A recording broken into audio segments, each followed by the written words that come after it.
Hello hello hello hello hello hello, কি অবস্থা আপনাদের সবার? কেমন আছেন আপনারা সবাই? আশা করি সবাই অনেক বেশি ভালো আছেন, আর আপনাদের আমিও আছি মোটামুটি ঠিকঠাক। ভাই মাত্র ঘুম থেকে উঠছি, বুঝছো? কেউ এসে বলবা না যে ভাইয়া আপনি তো 5 মিনিট লেট, আপনি তো 10 মিনিট লেট।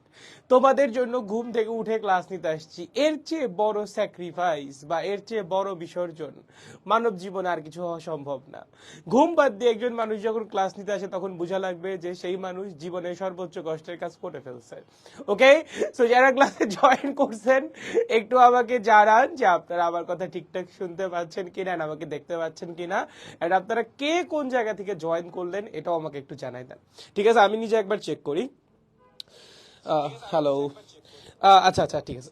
এইচএসসি তে কুয়েশন ইংলিশে আসবে? এইচএসসি তে কুয়েশন ইংলিশে আসবে কেন? না, আসবে না। এইচএসসি তে কুয়েশন ইংলিশে আসবে না, ঠিক আছে। না, আরেকটা ছোট্ট কথা, এই যে ক্লাস করে যারা টি শার্ট উইন করতে চান তাদের জন্য ছোট্ট একটা সুযোগ আছে। ক্লাস করার থ্রুতে টি শার্ট জেতার, সেটা হলো আমাদের যে ক্লাসটা সেই ক্লাসটা একটু কষ্ট করে আপনার শেয়ার করে দিতে হবে। অ্যান্ড শেয়ার করার সময় ক্যাপশনে আপনার লিখতে হবে @physics of stupid। ঠিক আছে, কি লিখতে হবে? @physics of stupid। That means আমাদের যে পেজটা সেটাকে একটু মেনশন করে দিতে হবে। আপনি যখন আমাদের পেজটাকে মেনশন করে দিবেন তখন আমাদের কাছে নোটিফিকেশন আসবে যে আপনি ভিডিওটা শেয়ার করেছেন, এবং আপনারা যারা যারা ভিডিও শেয়ার করবেন তাদের মধ্যে লাকি একজন পেয়ে যাবেন আমাদের ফিজিক্স অফ স্টুপিডের একটা সুন্দর টি শার্ট। ঠিক আছে, যারা যারা ভিডিও শেয়ার করবেন তাদের মধ্যে একজন মানুষ, লাকি একজন মানুষ পেয়ে যাবেন আমাদের ফিজিক্স অফ স্টুপিডের টি শার্ট। ঠিক আছে, আমরা কিন্তু প্রত্যেকটা ক্লাসে একটা করে টি শার্ট গিভ অ্যাওয়ে করি। সো যারা ক্লাসে জয়েন করছেন একটু দ্রুত ক্লাসটা শেয়ার করে দেন। ক্লাস আপনি আপনার পার্সোনাল প্রোফাইলে শেয়ার করতে পারেন, আমাদের যে বিভিন্ন গ্রুপ আছে আমাদের মেইন গ্রুপে শেয়ার করতে পারেন, এই গ্রুপে শেয়ার করতে পারেন, 25-এর গ্রুপে শেয়ার করতে পারেন। আপনার যেখানে যেখানে শেয়ার করতে মন চায় আপনি শেয়ার করতে পারেন। এখন এখানে একটা ব্যাপারও আছে যে আপনারা শেয়ার না করলে আসলে আমাদের পক্ষে আগানোও পসিবল না, কারণ আপনাদের শেয়ারের থ্রুতে হয়তো আমরা আরো বেশি সংখ্যক স্টুডেন্টের কাছে পৌঁছাতে পারবো। So we need your help. If possible একটু হেল্প করে দেন, একটু কষ্ট করে ক্লাসটা শেয়ার করে দেন। ঠিক আছে, এন্ড আপনার যদি মনে হয় আপনার কোনো ফ্রেন্ডের জন্য এই ক্লাসগুলো উপকারী হতে পারে বা আপনার কোনো ফ্রেন্ডের জন্য এই ম্যাথগুলো দরকারি হতে পারে, তাকে একটু কষ্ট করে কমেন্ট সেকশনে মেনশন করে দেন। তারপর আমরা ক্লাসটা পুরা দমে শুরু করতেছি। ঠিক আছে, এন্ড যারা অলরেডি ক্লাসে জয়েন করছেন আমাকে একটু জানিয়ে দেন আপনারা কোন জায়গা থেকে জয়েন করেছেন বা আপনাদের কলেজের নাম কি, এন্ড সেই সাথে সবকিছু ক্লিয়ার আছে কিনা, আমার কথা শুনতে পাচ্ছেন কিনা, ঠিকঠাক দেখতে পাচ্ছেন কিনা। সবকিছু ঠিকঠাক থাকলে আমরা ক্লাস শুরু করে দিব। ঠিক আছে, চল। আওয়ান, আচ্ছা আওয়ান বলছে ফরিদপুর থেকে দাদা সেরা। রেজানুল বলছে দাদা লাকি কেন, সবাইরে দিয়ে দেন দাদা। আচ্ছা ঠিক আছে, ওকে ঠিক আছে ঠিক আছে ভাই। আচ্ছা সাদ বলছে ঢাকা সিটি কলেজ থেকে, ওকে। কামরুন বলছে টি শার্ট না মেডেল দেন। মেডেল তো আসলে কি জিনিস জানি না, মেডেল তো কখনো দেই নাই, টি শার্টই দেওয়া হয়েছে, সো আমরা টি শার্টই দিব। ঠিক আছে, ওকে। দা টি শার্টের সাথে 14 নাম আইফোন, আস্তাগফিরুল্লাহ, আমার নিজেরই আইফোন 14 তোমারে কই থেকে দিব ভাই। যাই হোক, কাটে শুয়ে জয়েন করলাম দাদা, খুব উপকার হইলো। এইবার টি শার্ট না পেলে ক্লাস করতাম। আচ্ছা ঠিক আছে, ওকে। পাবনা থেকে জয়েন করছে সাকিব, ওকে। সৌরভ জয়েন করছে সিলেট থেকে, ওকে। অর্ণব জয়েন করছে ঝিনাইদহ থেকে, ওকে। আমানত জয়েন করছে গভর্নমেন্ট বাংলা কলেজ, আচ্ছা তোমার কলেজ গভর্নমেন্ট বাংলা কলেজ, আচ্ছা ঠিক আছে। তো চট্টগ্রাম থেকে এইচএসসি 25, আচ্ছা nice. NDC Noapara degree college, আচ্ছা ঠিক আছে। সাকিব হলো গভর্নমেন্ট শহীদ বুলবুল কলেজ, আচ্ছা ঠিক আছে। নিউলি জয়েন করছে বরিশাল থেকে, ওকে। পিএল এর পড়া বাদ দিয়ে জয়েন করলাম। মানুষ আরে গুড মর্নিং, গুড মর্নিং বলছে, আচ্ছা হ্যাঁ গুড মর্নিং, গুড মর্নিং। যে আমাকে গুড মর্নিং বলছে তাকে গুড মর্নিং। ঠিক আছে, ঘুম বাদ দিয়ে ক্লাস নিতে আসছি, আসলে গুড মর্নিং তো আমি ডিজার্ভ করি। আলিম বলছে ময়মনসিংহ থেকে, ওকে ঠিক আছে। এলডিসি কলেজ, আচ্ছা এটা চিনি না আমি, যাই হোক। গাজীপুর থেকে আছে তুরশিরা, ওকে। কামরুন আছে কুমিল্লা থেকে, তুমি কুমিল্লা বানানটাও ভুল লিখছো, তোমারে কি বলবো বলো, তোমার নিজের এলাকার নাম ভুল লিখছো তুমি। যাই হোক, তুর্সিনা বলছে দাদা আমার নাম কেন বলেন না। বলছি ভাইয়া, ভাইয়া ব্যাচ থর থেকে সেরা, ওকে। এই সবকিছু ক্লিয়ার আছে কিনা বলো আমাকে, এই বাচ্চারা সবকিছু ক্লিয়ার আছে? দেখো সবকিছু কি ক্লিয়ার আছে? সবকিছু ক্লিয়ার থাকলে আমরা ক্লাস শুরু করে দিব। দেখো দেখো দেখো, দেখো সবকিছু ক্লিয়ার থাকলে আমরা ক্লাস শুরু করে দিব। সবকিছু ক্লিয়ার থাকলে আমরা শুরু করি। আস্তাগফিরুল্লাহ, এগুলো কি কমেন্ট ভাই, এগুলা কি কমেন্ট? দাঁড়াও একটা মিনিট, সাত ভাইয়ের একটা কল দিয়ে নি, একটা মিনিট দাঁড়াও, একটা মিনিট জাস্ট একটা মিনিট সময় দাও, একটা মিনিট, ওয়েট এ মিনিট, ঠিক আছে এক মিনিট দাঁড়ান। তুমি দেখছো শুরু হইছে? তোমার মনে হয় আমি ফোন দিছিলাম, দেখো আবার। যাই হোক, এক সপ্তাহ পর সেন্ট আপ দাদা, ও আচ্ছা ঠিক আছে, প্যারা নাই, ভালো হবে, প্যারা খাও না, এগুলো নিয়ে প্যারা খাও না, ঠিক আছে? ছোট ছোট ছোট মোটো পরীক্ষা নিয়ে প্যারা খাওয়ার কিছু নেই, পরীক্ষা এমনি ভালো হবে। চলো কথা বাদ দিয়ে আমরা পড়াশোনা শুরু করি, ঠিক আছে? ছোট মোটো পরীক্ষা নিয়ে জীবন আসলে প্যারা খেয়া লাভ নাই, ওকে ঠিক আছে? চলেন শুরু করি।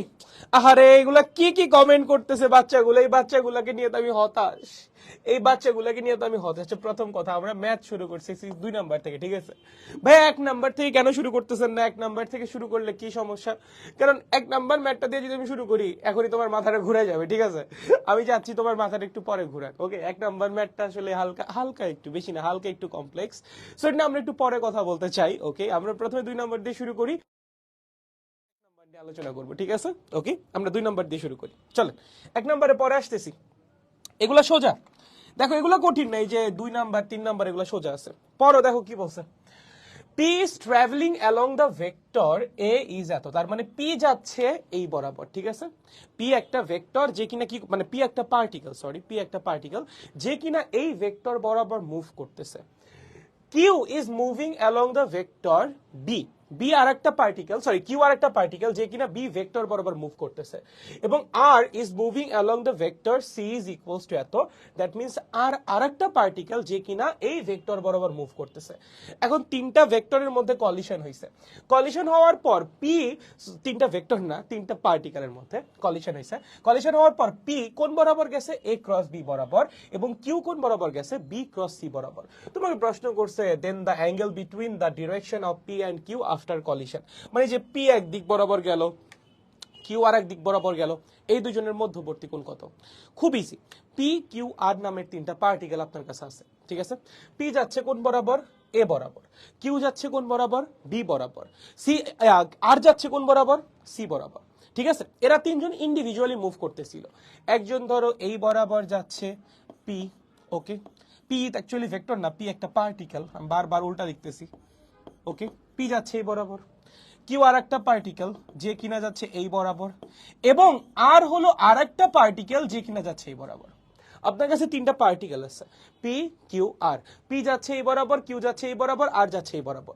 আপনাকে বলছে পি যেই বরাবর যাচ্ছে সেটা হলো এ ভেক্টর, ওকে? কিউ যেই বরাবর যাচ্ছে সেটা হলো বি ভেক্টর, এবং আর যেই বরাবর যাচ্ছে সেটা হলো সি ভেক্টর, ওকে? এভাবে যাইতে যাইতে তিনজনের একসাথে একটা কলিশন হয়েছে। এই কলিশন হওয়ার পর আপনার যে পি বস্তুটা ছিল সে মুভ করছে কোন বরাবর? এ ক্রস বি বরাবর, এবং আপনার যে কিউ বস্তুটা ছিল সে মুভ করছে কোন বরাবর? বি ক্রস সি বরাবর। আপনাকে প্রশ্ন করছে এই দুইজনের মধ্যবর্তী কোণ কত? আপনি চিন্তা করেন, পি গেছে কোন বরাবর? এ ক্রস বি বরাবর, আর কিউ গেছে কোন বরাবর? বি ক্রস সি বরাবর। আপনাকে পি আর কিউ এর মধ্যবর্তী কোণ বের করতে বলছে, তার মানে আপনার কার মধ্যবর্তী কোণ বের করতে বলছে? এই এ ক্রস বি এবং বি ক্রস সি এর মধ্যবর্তী কোণ বের করতে বলছে। খুবই সিম্পল, আপনি কার মধ্যবর্তী কোণ বের করতে বলছে? এ ক্রস বি এবং বি ক্রস সি এর মধ্যবর্তী কোণ বের করতে বলছে। সো এটা মোটেও কঠিন কোনো কিছু না, জাস্ট হালকা একটু লেন্দি হইতে পারে, আর কোনো কিছুই না। আপনাকে কি কি দিয়ে দিছে দেখেন, আপনাকে এ বি সি সব দিয়ে দিছে। ভাইয়া এ সমান কত? আই প্লাস জে, ঠিক আছে? ভাইয়া বি সমান কত? B is equals to what? J plus K, okay? ভাইয়া সি সমান কত? C is equals to minus I plus J, ঠিক আছে? আমাদের কি লাগবে?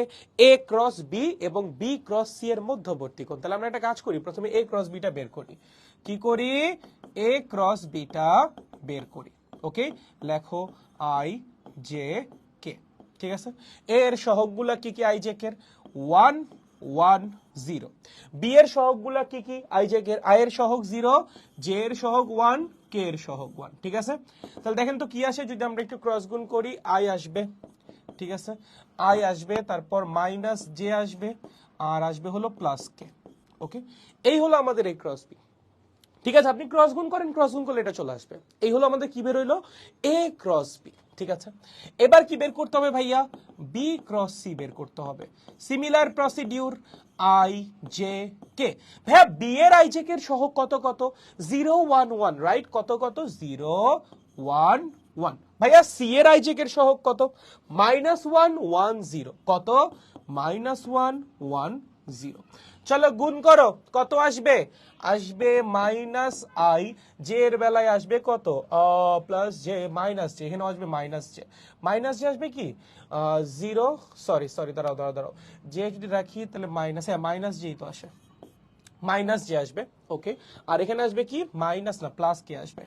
ওকে, দেখো তো ক্যালকুলেশন ঠিক করছি কিনা। এখানে আই এর জন্য আসতেছে 0 মাইনাস -1, জে এর জন্য আসতেছে মাইনাস জে 0, হ্যাঁ ঠিক আছে মাইনাস জেই আসবে, আর কে এর জন্য আসতেছে হলো তোমার মাইনাস মাইনাস কে, তার মানে হলো প্লাস কে।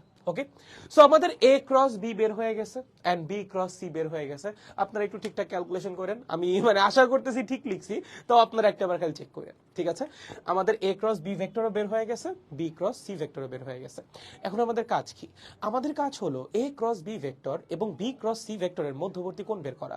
কারণ এই দুজনের মধ্যবর্তী কোণ যদি আপনি বের করতে পারেন, তাহলে কিন্তু আলটিমেটলি পি এবং কিউ এর মধ্যবর্তী কোণ আপনি বের করে ফেলতে পারতেছেন। সো দুইটা ভেক্টর আপনি জানেন, দুইটা ভেক্টরের মধ্যবর্তী কোণ আপনি কেমনে বের করবেন, ভাই ডট গুণ করে দেন না, দুইটা ভেক্টরের ডট গুণ করে দেন, ডট গুণ করলেই তাদের মধ্যবর্তী কোণ আপনার কাছে চলে আসবে। চলো আমরা একটু লিখি, A cross B dot B cross C. Okay, কি বললাম, A cross B dot B cross C. বলেন এর রেজাল্ট কি হবে, এ ক্রস বি এর মান multiplied by B cross C এর মান, okay, multiplied by cos theta. এখানে থিটাটাই কি বলতো, এই দুইটা ভেক্টরের মধ্যবর্তী কোণ। ঠিক আছে, দেখেন তো এই দুজনকে ডট গুণ করলে কত আসে, আয়ের সহগের সাথে আয়ের সহগ গুণ করেন, 1 আর -1 মিলে -1, জে এর সহগের সাথে জে এর সহগ গুণ করেন, -1 -1 মিলে +1, কে এর সহগের সাথে কে এর সহগ +1। ঠিক আছে ভাইয়া, এ ক্রস বি এর মান কত, খুব ইজি ভাইয়া, এ ক্রস বি এর মান কত, √1 squared plus -1 squared plus 1 squared. ঠিক আছে ভাইয়া, বি ক্রস সি এর মান কত, √-1 squared plus -1 squared plus 1 squared into cos theta. ঠিক আছে, সো এখান থেকে তো আসলে বের করা কোনো ব্যাপার না। দেখো লেফট হ্যান্ড সাইডে কত থাকতেছে, 1 থাকতেছে, ইজ ইকুয়ালস টু এখানে কত হচ্ছে, √3 multiplied by √3 multiplied by cos theta. এখান থেকে আপনার cos theta is equals to আসবে 1/3, এখান থেকে আপনি থিটা বের করবেন। ঠিক আছে, কস থিটা কত আসছে, 1/3 আসবে। সো এখান থেকে কস ইনভার্স করলে আসলে রেজাল্ট বের হয়ে যাবে। চলো শিফট দিয়ে কস ইনভার্স কত আসছে, 70.53 ডিগ্রি। কত, 70.53 ডিগ্রি। ঠিক আছে, ওকে, একটু দেখো তো আমি ক্যালকুলেশন সব ঠিকঠাক করছি কিনা, একটু চেক করো, কোথাও কোনো ক্যালকুলেশন মিস্টেক করছি নাকি, একটু চেক কর, চেক কর। দেখেন দেখেন আমার আস্তাগফিরুল্লাহ, এগুলা কি কথাবার্তা ভাই, এই দেখো এটা অনেক সোজা, এগুলো অনেক সোজা। ঠিক আছে, দুইটা ভেক্টর ক্রস গুণ করবেন, আবার দুইটা ভেক্টর ক্রস গুণ করবেন, তারপর তাদের মধ্যবর্তী কোণ বের করবেন। ঠিক আছে, প্রথম কথা হলো কি, এই উদ্দীপকগুলো দেখলে মনে হয় যে অনেক কঠিন ম্যাথ, মানে উদ্দীপকটা একবার ধরতে পারলে এইসব ম্যাথ সলভ করা আসলে কোনো ব্যাপার না। দেখবেন আপনার বইয়ের ম্যাথই সোজা ম্যাথই, যেগুলো আপনি আসলে পারেন। ঠিক আছে, সো প্রশ্নের আন্ডারস্ট্যান্ডিং কিন্তু খুব ইম্পর্টেন্ট একটা জিনিস। ওকে, মানে আপনি যেসব কনসেপ্ট জানেন ওই সব কনসেপ্ট দিয়ে অনেক কঠিন কঠিন ম্যাথ বানানো সম্ভব। আপনার জাস্ট একটা ম্যাথ দেখে বোঝা লাগবে যে এইটা আপনি কোন নিয়মে সলভ করবেন, ওই নিয়মগুলো কিন্তু আপনার পড়াই আছে, জাস্ট ম্যাথটা পড়ে আপনার বোঝা লাগবে যে এই ম্যাথ এই নিয়মেই হবে। ঠিক আছে, এই আন্ডারস্ট্যান্ডিংটা খুব বেশি ইম্পর্টেন্ট, এন্ড এটা যত বেশি প্র্যাকটিস করবেন তত বেশি বেটার হবে আপনার। ঠিক আছে, দেখেন বুঝছেন কিনা, দেখো দাদা ক্রস গুণ করে থিটার ভ্যালু বের করা যাবে না, অবশ্যই যাবে। ক্রস গুণ তো হুদাই লেন্দি একটা প্রসেস, কি দরকার, ডট গুণ তো ইজি, আপনি চাইলে ক্রস গুণ দাও করতে পারেন, কোনো সমস্যা নাই। ঠিক আছে, দেখেন দেখো দেখো দেখো দেখো দেখো, বুঝছো কিনা, আমি পরের ম্যাথে যাব, কেউ কিছু বলে না। কোশ্চেন ইজি, বাট ইংলিশে দিয়ে কোশ্চেন করে ভয় দেখানো, হ্যাঁ দ্যাটস দ্য থিং, যে কোশ্চেন আসলে ইজি, হুদাই ইংলিশে কোশ্চেন দেয় দিয়ে একটু ভয় দেখায়, আর কিছু না। ঠিক আছে, চলো চলো চলো চলো চলো চলো সামনে আগে। ঠিক আছে, এন্ড আপনারা কষ্ট করে একটু রেসপন্স করার ট্রাই করবেন, যদি আপনাদেরকে জিজ্ঞাসা করি যে বুঝছেন নাকি বুঝেন নাই, একটু কষ্ট করে জানানোর চেষ্টা করবেন, তাহলে খুব ভালো হবে। ঠিক আছে, ওকে চলেন নেক্সট, কি বলছে, নদীতে স্রোতের বেগ 5 কিলোমিটার পার আওয়ার এবং নৌকার বেগ 12 কিলোমিটার পার আওয়ার। বৃষ্টি পড়তেছে 36 কিলোমিটার পার আওয়ার বেগে উলম্ব ভাবে। ঠিক আছে, কোনো সমস্যা নেই। কথা বলছে সোজা অপর পার হতে নৌকাকে স্রোতের সাথে কত কোণে রওনা, আচ্ছা সোজা ওই পারে যাইতে, মানে সোজা একদম অপর পারে যাব, তার জন্য নৌকাকে স্রোতের সাথে কত কোণে রওনা দেওয়া লাগবে। এটা কি ভাই, মানে একদম বরাবর নদীর এই পার থেকে ওই পারে যাওয়া মানে কি বলতো? সর্বনিম্ন দূরত্বে নদী পার। ঠিক আছে, আপনি নদীর এই পার থেকে একদম ওই পারে বরাবর যাবেন, তার মানে কি আপনি সর্বনিম্ন দূরত্বে নদী পার হচ্ছেন। ঠিক আছে, তো এখানে যে কথাটা বলা হয়েছে সেটা কি ক নাম্বারে, সেটা হলো সর্বনিম্ন দূরত্বে নদী পার। ঠিক আছে, এটা কি সর্বনিম্ন দূরত্বে নদী পার। ওকে, এটা কি ভাইয়া? সর্বনিম্ন দূরত্বে নদী পার। এখন সর্বনিম্ন দূরত্বে নদী পার হওয়ার জন্য কত কোণে রওনা দেওয়া লাগে? আই হোপ আপনাদের মনে আছে, সেটা হলো alpha is equals to cos inverse minus V by U, যেখানে ভিটা হলো নৌকার বেগ, সরি ভিটা হলো স্রোতের বেগ, আর ইউটা হলো কি সাঁতারু বা নৌকার বেগ। ঠিক আছে, আপনি সর্বনিম্ন দূরত্বে নদী পার হবেন, তার জন্য স্রোতের দিকের সাথে বা পারের সাথে কত কোণে আপনার রওনা দিতে হবে? Alpha is equals to cos inverse minus V by U. ভিটা কি বলতো? ওই নদীতে এক্সিস্টিং স্রোতের বেগ। ইউটা কি বলতো? নৌকার বেগ। ঠিক আছে, চলেন একটু মান বসান, একটু মান বসাই দিই আমরা। মান বসাইলে রেজাল্ট চলে আসবে কজ ইনভার্স মাইনাস, দেখো তো ভি কত? এই নৌকার বেগ কত? 12 কিলোমিটার পার আওয়ার, আর স্রোতের বেগ হলো 5, তাহলে ভি হলো 5 আর ইউ হলো 12। চলো চলো শিফট দিয়ে কস বা মাইনাস দিয়ে বসিয়ে দাও 5/12, কত আসে? কত আসে ভাই? 114.62 ডিগ্রি। কত আসে?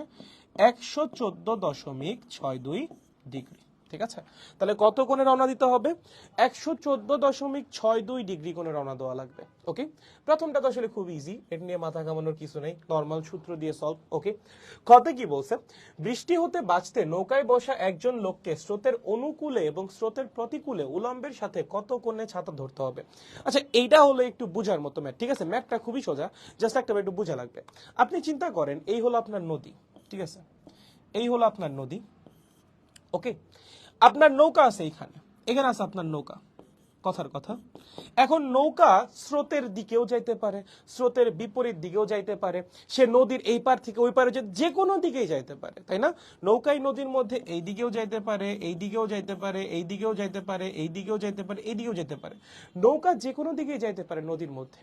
বাট আপনি একটা জিনিস চিন্তা করেন, বৃষ্টি কোন দিক থেকে পড়বে? বৃষ্টি পড়বে একদম আকাশ থেকে বরাবর নদীর উপর। মানে কি, নদী যেখানে আছে তার সাথে লম্ব বরাবর বৃষ্টি পড়বে, রাইট? খুব সিম্পল একটা ব্যাপার, তুমি চিন্তা করো, নদী যেখানে আছে তার সাথে লম্ব বরাবর বৃষ্টি পড়বে। সো নৌকা আমার নদী দিয়ে এই দিকে যাক, এই দিকে যাক, এই দিকে যাক, যেদিকেই যাক না কেন, বৃষ্টি কিন্তু সব সময় নৌকার উপর উলম্ব ভাবেই পড়বে। কাহিনী বুঝছো? নৌকা স্রোতের অনুকূলে যাক, স্রোতের প্রতিকূলে যাক, স্রোতের সাথে এত ডিগ্রি কোণে যাক, যেদিকে ইচ্ছা যাক, বৃষ্টি কেমনে পড়বে? সব সময় ওর সাথে উলম্ব ভাবেই পড়বে। কারণ নৌকা তো নদীর তলেই অবস্থান করতেছে। নৌকা ডানে যাক, বামে যাক, সোজা যাক, বিপরীত দিকে যাক, সে তো নদীর তলেই অবস্থান করবে। সে কি নদী থেকে এমনি করে উইরা আসতে পারবে? না, নৌকা কিন্তু নদীর তলেই অবস্থান করবে। এবং তুমি নরমালি চিন্তা করো, নদীর তলের সাথে বৃষ্টি কত ডিগ্রি কোণে পড়বে? 90 ডিগ্রি কোণে পড়বে। সো নৌকা আমার যেদিকেই যাক না কেন, বৃষ্টির সাথে নৌকার গতির অ্যাঙ্গেল সবসময় কত থাকবে?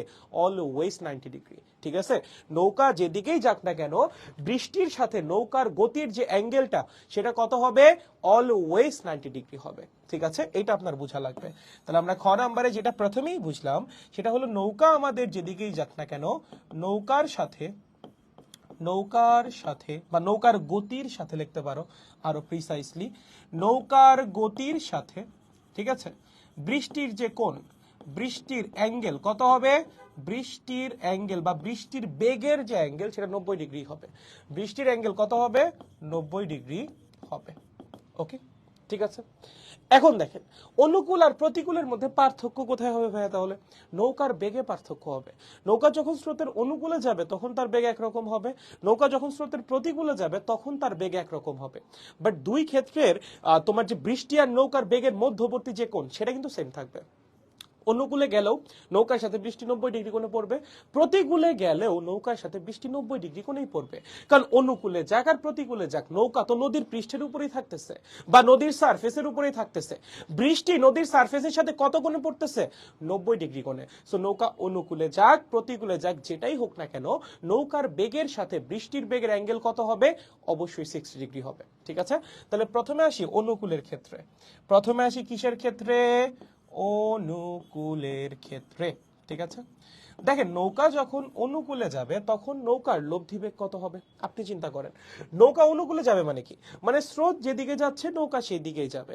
স্রোতের বেগ আর নৌকার বেগ যদি একই দিকে হয়, নৌকার লব্ধি বেগ কি হবে? স্রোতের বেগ প্লাস নৌকার বেগ। খুবই সিম্পল ভাই, নৌকার স্রোত যদি একই দিকে প্রবাহিত হয় তাহলে নৌকার লব্ধি বেগ কত হবে? নৌকার বেগ আর স্রোতের বেগের সিম্পলি বীজগাণিতিক যোগফল, কারণ দুইটা ভেক্টর তখন একই ডিরেকশনে কাজ করতেছে। সো অনুকূলে নৌকার লব্ধি বেগ কত? অনুকূলে নৌকার লব্ধি বেগ কত? বলেন কত হবে?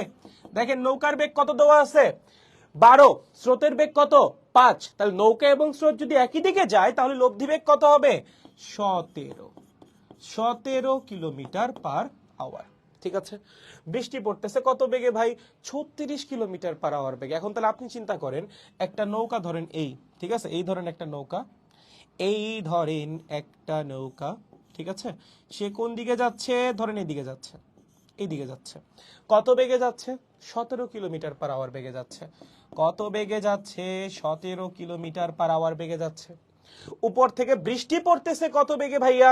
ভাইয়া উপর থেকে বৃষ্টি পড়তেছে আমাদের 36 কিলোমিটার পার আওয়ার বেগে। ঠিক আছে, কত বেগে? 36 কিলোমিটার পার আওয়ার বেগে। তাহলে ভাইয়া বৃষ্টির হাত থেকে রক্ষা পাওয়ার জন্য কত কোণে ছাতা ধরতে হবে? খুবই ইজি ভাইয়া, নৌকা যদি এদিক বরাবর যায়, নৌকার গতির জন্য কি হবে? বিপরীত দিকে একটা বায়ু প্রবাহ তৈরি হবে। কত বেগে তৈরি হবে? অবশ্যই 17 কিলোমিটার পার আওয়ার বেগেই তৈরি হবে। বৃষ্টির বেগ কোন দিকে? এই যে দিক বরাবর। আরে বৃষ্টির মেদ এগুলো তোমরা পারো। ঠিক আছে, কত? 36 কিলোমিটার পার আওয়ার। ওকে, সো এই বাতাসের ধাক্কায় বৃষ্টি কি হবে? বাঁকায় যাবে। বাঁকায় বৃষ্টি কোন দিকে আসবে ভাইয়া? এরকম কোন একটা ডিরেকশন বরাবর আসবে। এই বরাবর হবে লব্ধি বৃষ্টির বেগ। ঠিক আছে, এই বরাবর কি হবে? লব্ধি বৃষ্টির বেগ। ওকে, তার মানে আমার বৃষ্টি পড়বে কেমনে? এই যেমনে পড়বে। এবং বৃষ্টির হাত থেকে রক্ষা পাওয়ার জন্য উলম্বের সাথে কত কোণে ছাতা ধরতে হবে? এই যে থিটা কোণে ধরতে হবে। দ্যাট মিন্স আপনার এই থিটার মানটা বের করতে হবে। এটা কোনো ব্যাপার বলো? এটা কোনো ব্যাপার বলো? tan theta is equals to what? লম্ব বাই ভূমি। That means 17 divided by 36। সুতরাং theta is equals to tan inverse 17 by 36। Okay, এই হলো সলভ প্রথমটার জন্য। ওকে, স্রোতের অনুকূলে গেলে এত কোণে ছাতা ধরতে হবে উলম্বের সাথে। হ্যাঁ, এই যে অ্যাঙ্গেলটা কার সাথে? উলম্বের সাথে। এটা তো নর্মালি উলম্বের সাথেই হয়, তাই না? মানে আমরা যখন বৃষ্টিতে ছাতা ধরার ম্যাথ করি নর্মালি কার সাথে অ্যাঙ্গেল বের করি? উলম্বের সাথে বের করি। আপনি যারা আনুভূমিকের সাথেও করতে পারেন, বাট সেটা কুইশনে উল্লেখ করে দিতে হবে। ঠিক আছে, বা উত্তরের মধ্যে লাস্টে গিয়ে উল্লেখ করে দিতে হবে। ঠিক আছে, সো অ্যাঙ্গেলটা কার সাথে বের হইছে? উলম্বের সাথে। উলম্বের সাথে কোণ। ওকে স্যার, ওকে, একদম ইজি। পারবো সবাই? এটা গেল হলো অনুকূলেরটা। প্রতিকূলেরটাও সিমিলার, দেখাই দেওয়া লাগবে। আচ্ছা, প্রতিকূলেরটাও দেখাই দেয়, এটাও সিমিলার, একই, খালি নৌকার বেগটা চেঞ্জ হবে, আর কিছু না। ঠিক আছে, প্রতিকূলের ক্ষেত্রেও খালি নৌকার বেগটাই চেঞ্জ হবে, আর কোনো কিছু চেঞ্জ হবে না, আর সবকিছুর নিয়ম সেম। ঠিক আছে, তাহলে চলেন, যদি আমাদের নৌকা ভাইয়া প্রতিকূলে যায়, নৌকা যদি প্রতিকূলে যায় তখন কি হবে ভাইয়া? ভাইয়া নৌকা যদি প্রতিকূলে যায় তখন নৌকার লব্ধি বেগ চেঞ্জ হয়ে যাবে। কি চেঞ্জ হয়ে যাবে? নৌকার লব্ধি বেগ চেঞ্জ হয়ে যাবে। চলেন, প্রতিকূলে গেলে নৌকার নতুন লব্ধি বেগ কত? নৌকার নতুন লব্ধি বেগ কত ভাইয়া? কত হবে বলো? এই প্রতিকূলে যাওয়া মানে কি? স্রোতের বিপরীত দিকে যাওয়া। তাহলে স্রোতের বেগ যেদিক কাজ করবে নৌকার বেগ তার বিপরীত দিক কাজ করবে। দুইটা ভেক্টর যদি পরস্পর বিপরীতে কাজ করে তখন তাদের লব্ধি কেমনে বের করবি? বড় ভেক্টর মাইনাস ছোট ভেক্টর। খুব ইজি। দুইটা ভেক্টর কে কে? একটা হলো স্রোতের বেগ আর একটা হলো নৌকার বেগ। কোনটা বড়? নৌকার বেগ বড়। তাহলে প্রতিকূলে গেলে লব্ধি বেগ কত হবে? নৌকার বেগ মাইনাস স্রোতের বেগ, that means 12 minus 5, that means 7 kilometre per hour. Okay, বৃষ্টি কত বেগে পড়তেছে? ভাই বৃষ্টি তো 36 কিলোমিটার পার আওয়ার বেগেই পড়তেছে। কত কোণে পড়তেছে? নৌকার সাথে 90 ডিগ্রি কোণেই পড়তেছে। সেম, ওটার প্রপার্টিতে কোনো চেঞ্জ নাই।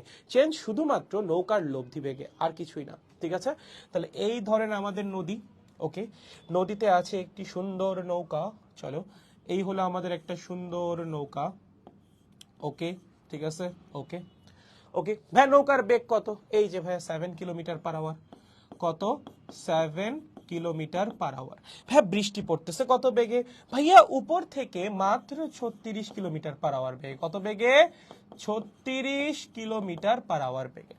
তাহলে ভাই কত কোণে ছাতা ধরা লাগবে, খুব ইজি, নৌকা যদি সামনের দিকে 7 কিলোমিটার পার আওয়ার বেগে যায় তাহলে নৌকার এই গতির জন্য পশ্চাৎ দিকে সমবেগে একটা বায়ু প্রবাহ তৈরি হবে এবং এই বায়ু প্রবাহ কি করবে, নিচের দিকে লম্বভাবে পরন্ত বৃষ্টিকে ঠেলা দিয়ে বাঁকাই দিবে।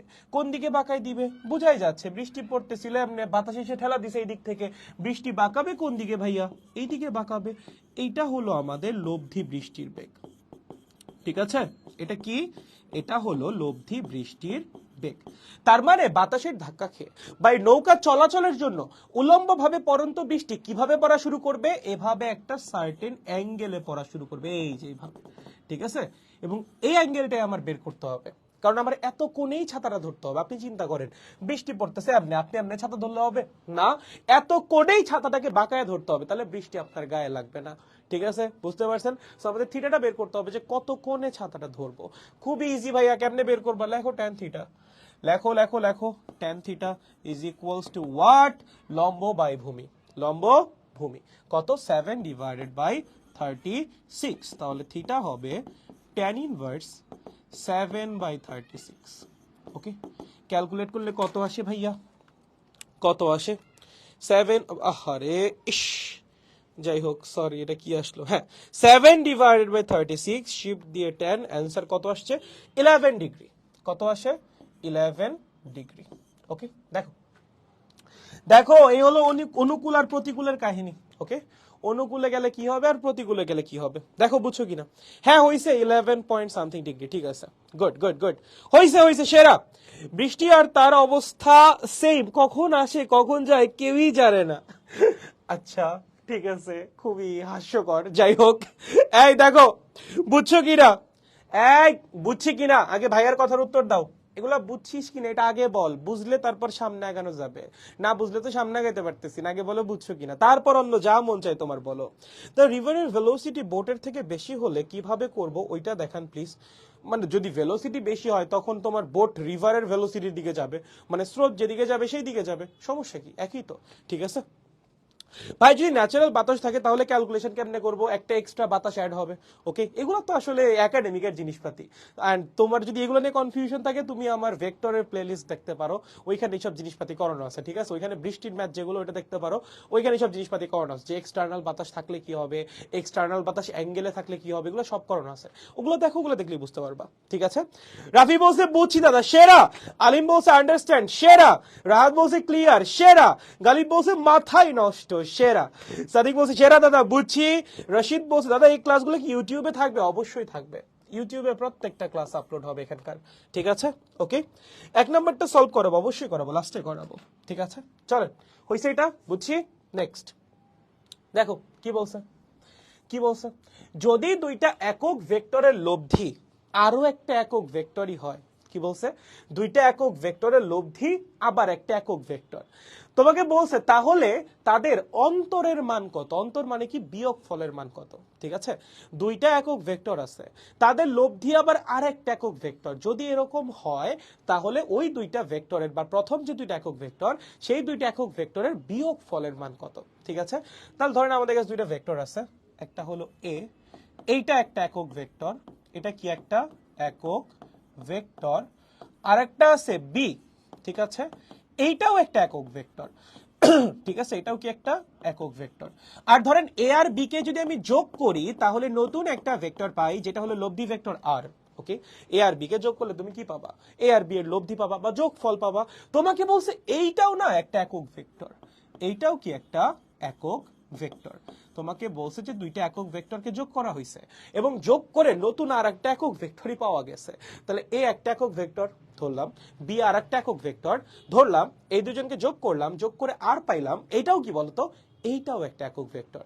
এখন বলছে যদি এরকম হয় তাহলে এ আর বি মানে প্রথম যে দুইটা একক ভেক্টর সেই দুজনের বিয়োগফল কত। ঠিক আছে, তাহলে চলেন আমরা একটু বের করি। দেখেন এ আর বি কে যোগ করলে কি পাওয়া যাবে, আর পাওয়া যাবে। ধরি এ আর বি এর মধ্যবর্তী কোণ হলো আলফা। কি বললাম, ধরি এ এবং বি এর যে মধ্যবর্তী কোণ সেটা হলো আলফা। যদি এ আর বি এর মধ্যবর্তী কোণ আলফা হয় আমরা কি লিখতে পারি R squared is equals to A squared plus B squared plus 2ab cos alpha. লিখতে পারি না? অবশ্যই লিখতে পারি। R squared is equals to what, A squared plus B squared plus 2ab cos alpha. আরটা কি, লব্ধি ভেক্টরের মান। এ কি, এ ভেক্টরের মান। বি কি, বি ভেক্টরের মান। আলফা কি, এ এবং বি এর মধ্যবর্তী কোণ।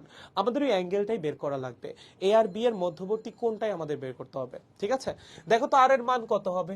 ভাইয়া তোমাকে কি বলছে, লব্ধি কি একটা একক ভেক্টর। ভাই একক ভেক্টরের মান কত হয়, 1। তার মানে আর এর মান কত হবে, অবশ্যই 1 হবে। ঠিক আছে, কত হবে, অবশ্যই 1 হবে। একক ভেক্টর না, তোমার যে লব্ধিটা সেটাও একক ভেক্টর, যেই দুইটা ভেক্টরের লব্ধি আর তারাও একক ভেক্টর, মানে সবাই একক ভেক্টর।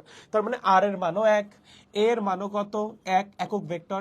বি এর মানও কত 1, কারণ একক ভেক্টর। 2 × 1 × 1 × cos alpha. ঠিক আছে, সবগুলা ভেক্টরের মান কত, 1। ওকে, তাহলে চলুন একটু ক্যালকুলেট করি। 1 is equals two 1 plus 1 plus 2 cos alpha. That means 1 is equals to 2 plus 2 cos alpha. এখান থেকে আলফার মান বের করেন, কত আসবে, 120 ডিগ্রি আসবে। বুঝাই যাচ্ছে কত আসবে, 120 ডিগ্রি আসবে। মাইনাস হাফ হবে, cos আলফা সমান মাইনাস হাফ, তাহলে আলফা কত হবে, অবশ্যই 120 ডিগ্রি হবে। ঠিক আছে, তাহলে আমরা এ আর বি এর মধ্যবর্তী কোণ পেয়ে গেছি। বুঝছো ভালো মতো, আমরা কি পেয়ে গেছি, এ আর বি এর মধ্যবর্তী কোণ পেয়ে গেছি। সেটা কত, 120 ডিগ্রি। এখন এতে আমরা কি বুঝি ভাইয়া, দেখেন এই ধরেন আপনার এ, ওকে, আর এই ধরেন আপনার বি। ওকে, কি বললাম, এই হলো আপনার এ আর এই হলো আপনার বি। এই দুজনের মধ্যবর্তী কোণ কত, এই দুজনের মধ্যবর্তী কোণ হলো 120 ডিগ্রি। ঠিক আছে, এ আর বি এর মধ্যবর্তী কোণ কত বের হইছে, 120 ডিগ্রি বের হইছে। এখন তোমাকে বলছে এ মাইনাস বি বের করতে। ভাইয়া এ মাইনাস বি মানে কি, এ মাইনাস বি মানে হলো এ প্লাস মাইনাস বি। ঠিক আছে, এ মাইনাস বি মানে কি ভাইয়া, A plus minus B. That means তুমি এ ভেক্টর আর মাইনাস বি ভেক্টরকে যোগ করো, যোগ করলে যেটা পাবা সেইটাই এ আর বি এর বিয়োগফল। ঠিক আছে, খুব সিম্পল না, আমরা তো আই গেস বিয়োগ বের করতেই পারি তাই না। দুইটা ভেক্টরের বিয়োগ কেমনে করো, একটা ভেক্টরের সাথে আর একটা ভেক্টরের বিপরীত ভেক্টরকে যোগ করে দাও, রাইট। সো আমরা যখন এ মাইনাস বি করবো, দ্যাট মিনস এ থেকে বি বিয়োগ করবো, তখন আমরা কি করব, এর সাথে বি এর বিপরীত ভেক্টরকে যোগ করে দিব। That means A plus minus B. আমাদের বি যদি এই দিক বরাবর কাজ করে, বি এর বিপরীত ভেক্টর কোন দিক বরাবর কাজ করবে, তুমি চিন্তা করো। বি ভেক্টর যেটা, সেটা যদি এই দিক বরাবর কাজ করে, তাহলে বি এর যে বিপরীত ভেক্টর সেটা কোন দিক বরাবর কাজ করবে, ভাইয়া বিপরীত দিক বরাবর কাজ করবে। কোন দিক বরাবর কাজ করবে, এই যে বিপরীত দিক বরাবর কাজ করবে, এই বরাবর কাজ করবে মাইনাস বি। ঠিক আছে ভাইয়া, এ এবং মাইনাস বি এর মধ্যবর্তী কোণ কত, আপনি বলেন তো। এ ভেক্টর এবং মাইনাস বি ভেক্টরের মধ্যবর্তী কোণ কত, এই অ্যাঙ্গেল যদি 120 ডিগ্রি হয় তাহলে এই অ্যাঙ্গেলটা কত হবে বলো, এই অ্যাঙ্গেল হবে 180 মাইনাস 120, দ্যাট মিনস 60 ডিগ্রি। কত হবে, 180 মাইনাস 120, দ্যাট মিনস 60 ডিগ্রি। আমাদের কি করা লাগবে, এই এ এবং মাইনাস বি এর লব্ধি বের করা লাগবে। এইটাই কিন্তু এ মাইনাস বি। এ আর মাইনাস বি এর যদি আপনি ভেক্টর যোগফল বা লব্ধি বের করেন, ওইটাই কিন্তু আলটিমেটলি আপনাকে এ মাইনাস বি দিবে। ঠিক আছে, সো দেখো আমরা এ ভেক্টরের মান জানি 1, মাইনাস বি ভেক্টরের মান জানি এইটাও 1, এবং দুইটা ভেক্টরের মধ্যবর্তী কোণও জানি।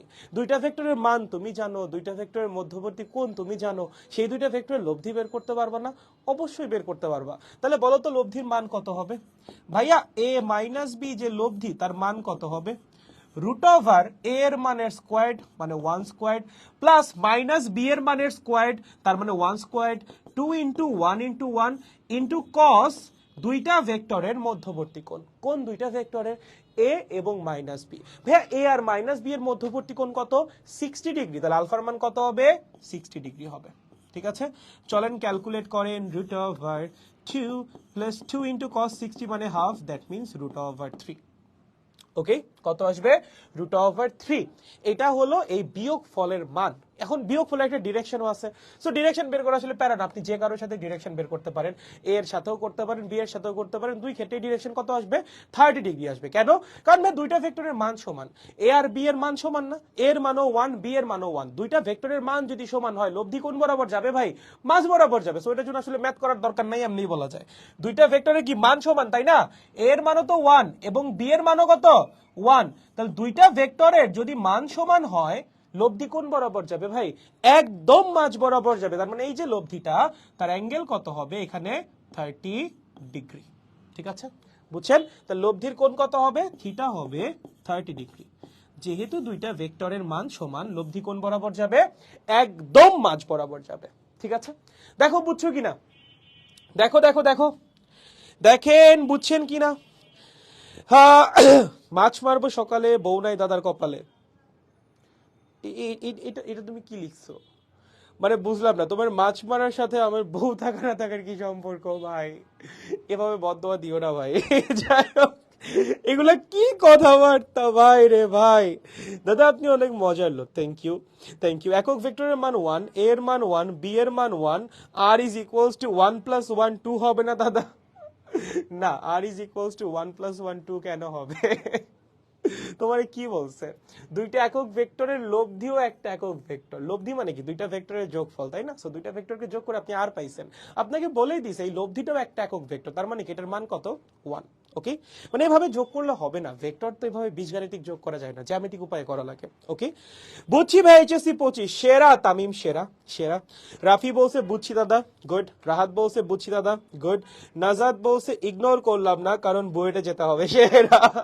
পথের প্রতীক বলছে আমি এইচএসসি 23 ভাই, পড়তে বসো পড়তে বসো, এগুলো দেখা বাদ দিয়ে পড়তে বসো পড়তে বসো। এইচএসসি 23, এখন তুই ফেসবুকে কি করিস? তুই পড়তে বস, তুই ফেসবুকে কি করিস? আচ্ছা, তামিম বলছে বুঝছি ভাই এইচএসসি 25। ওকে, অমিত বলছে থ্যাঙ্কস দাদা, ইউ আর ওয়েলকাম। শাহরিয়ার বলছে ক্লিয়ার দাদা, সেরা।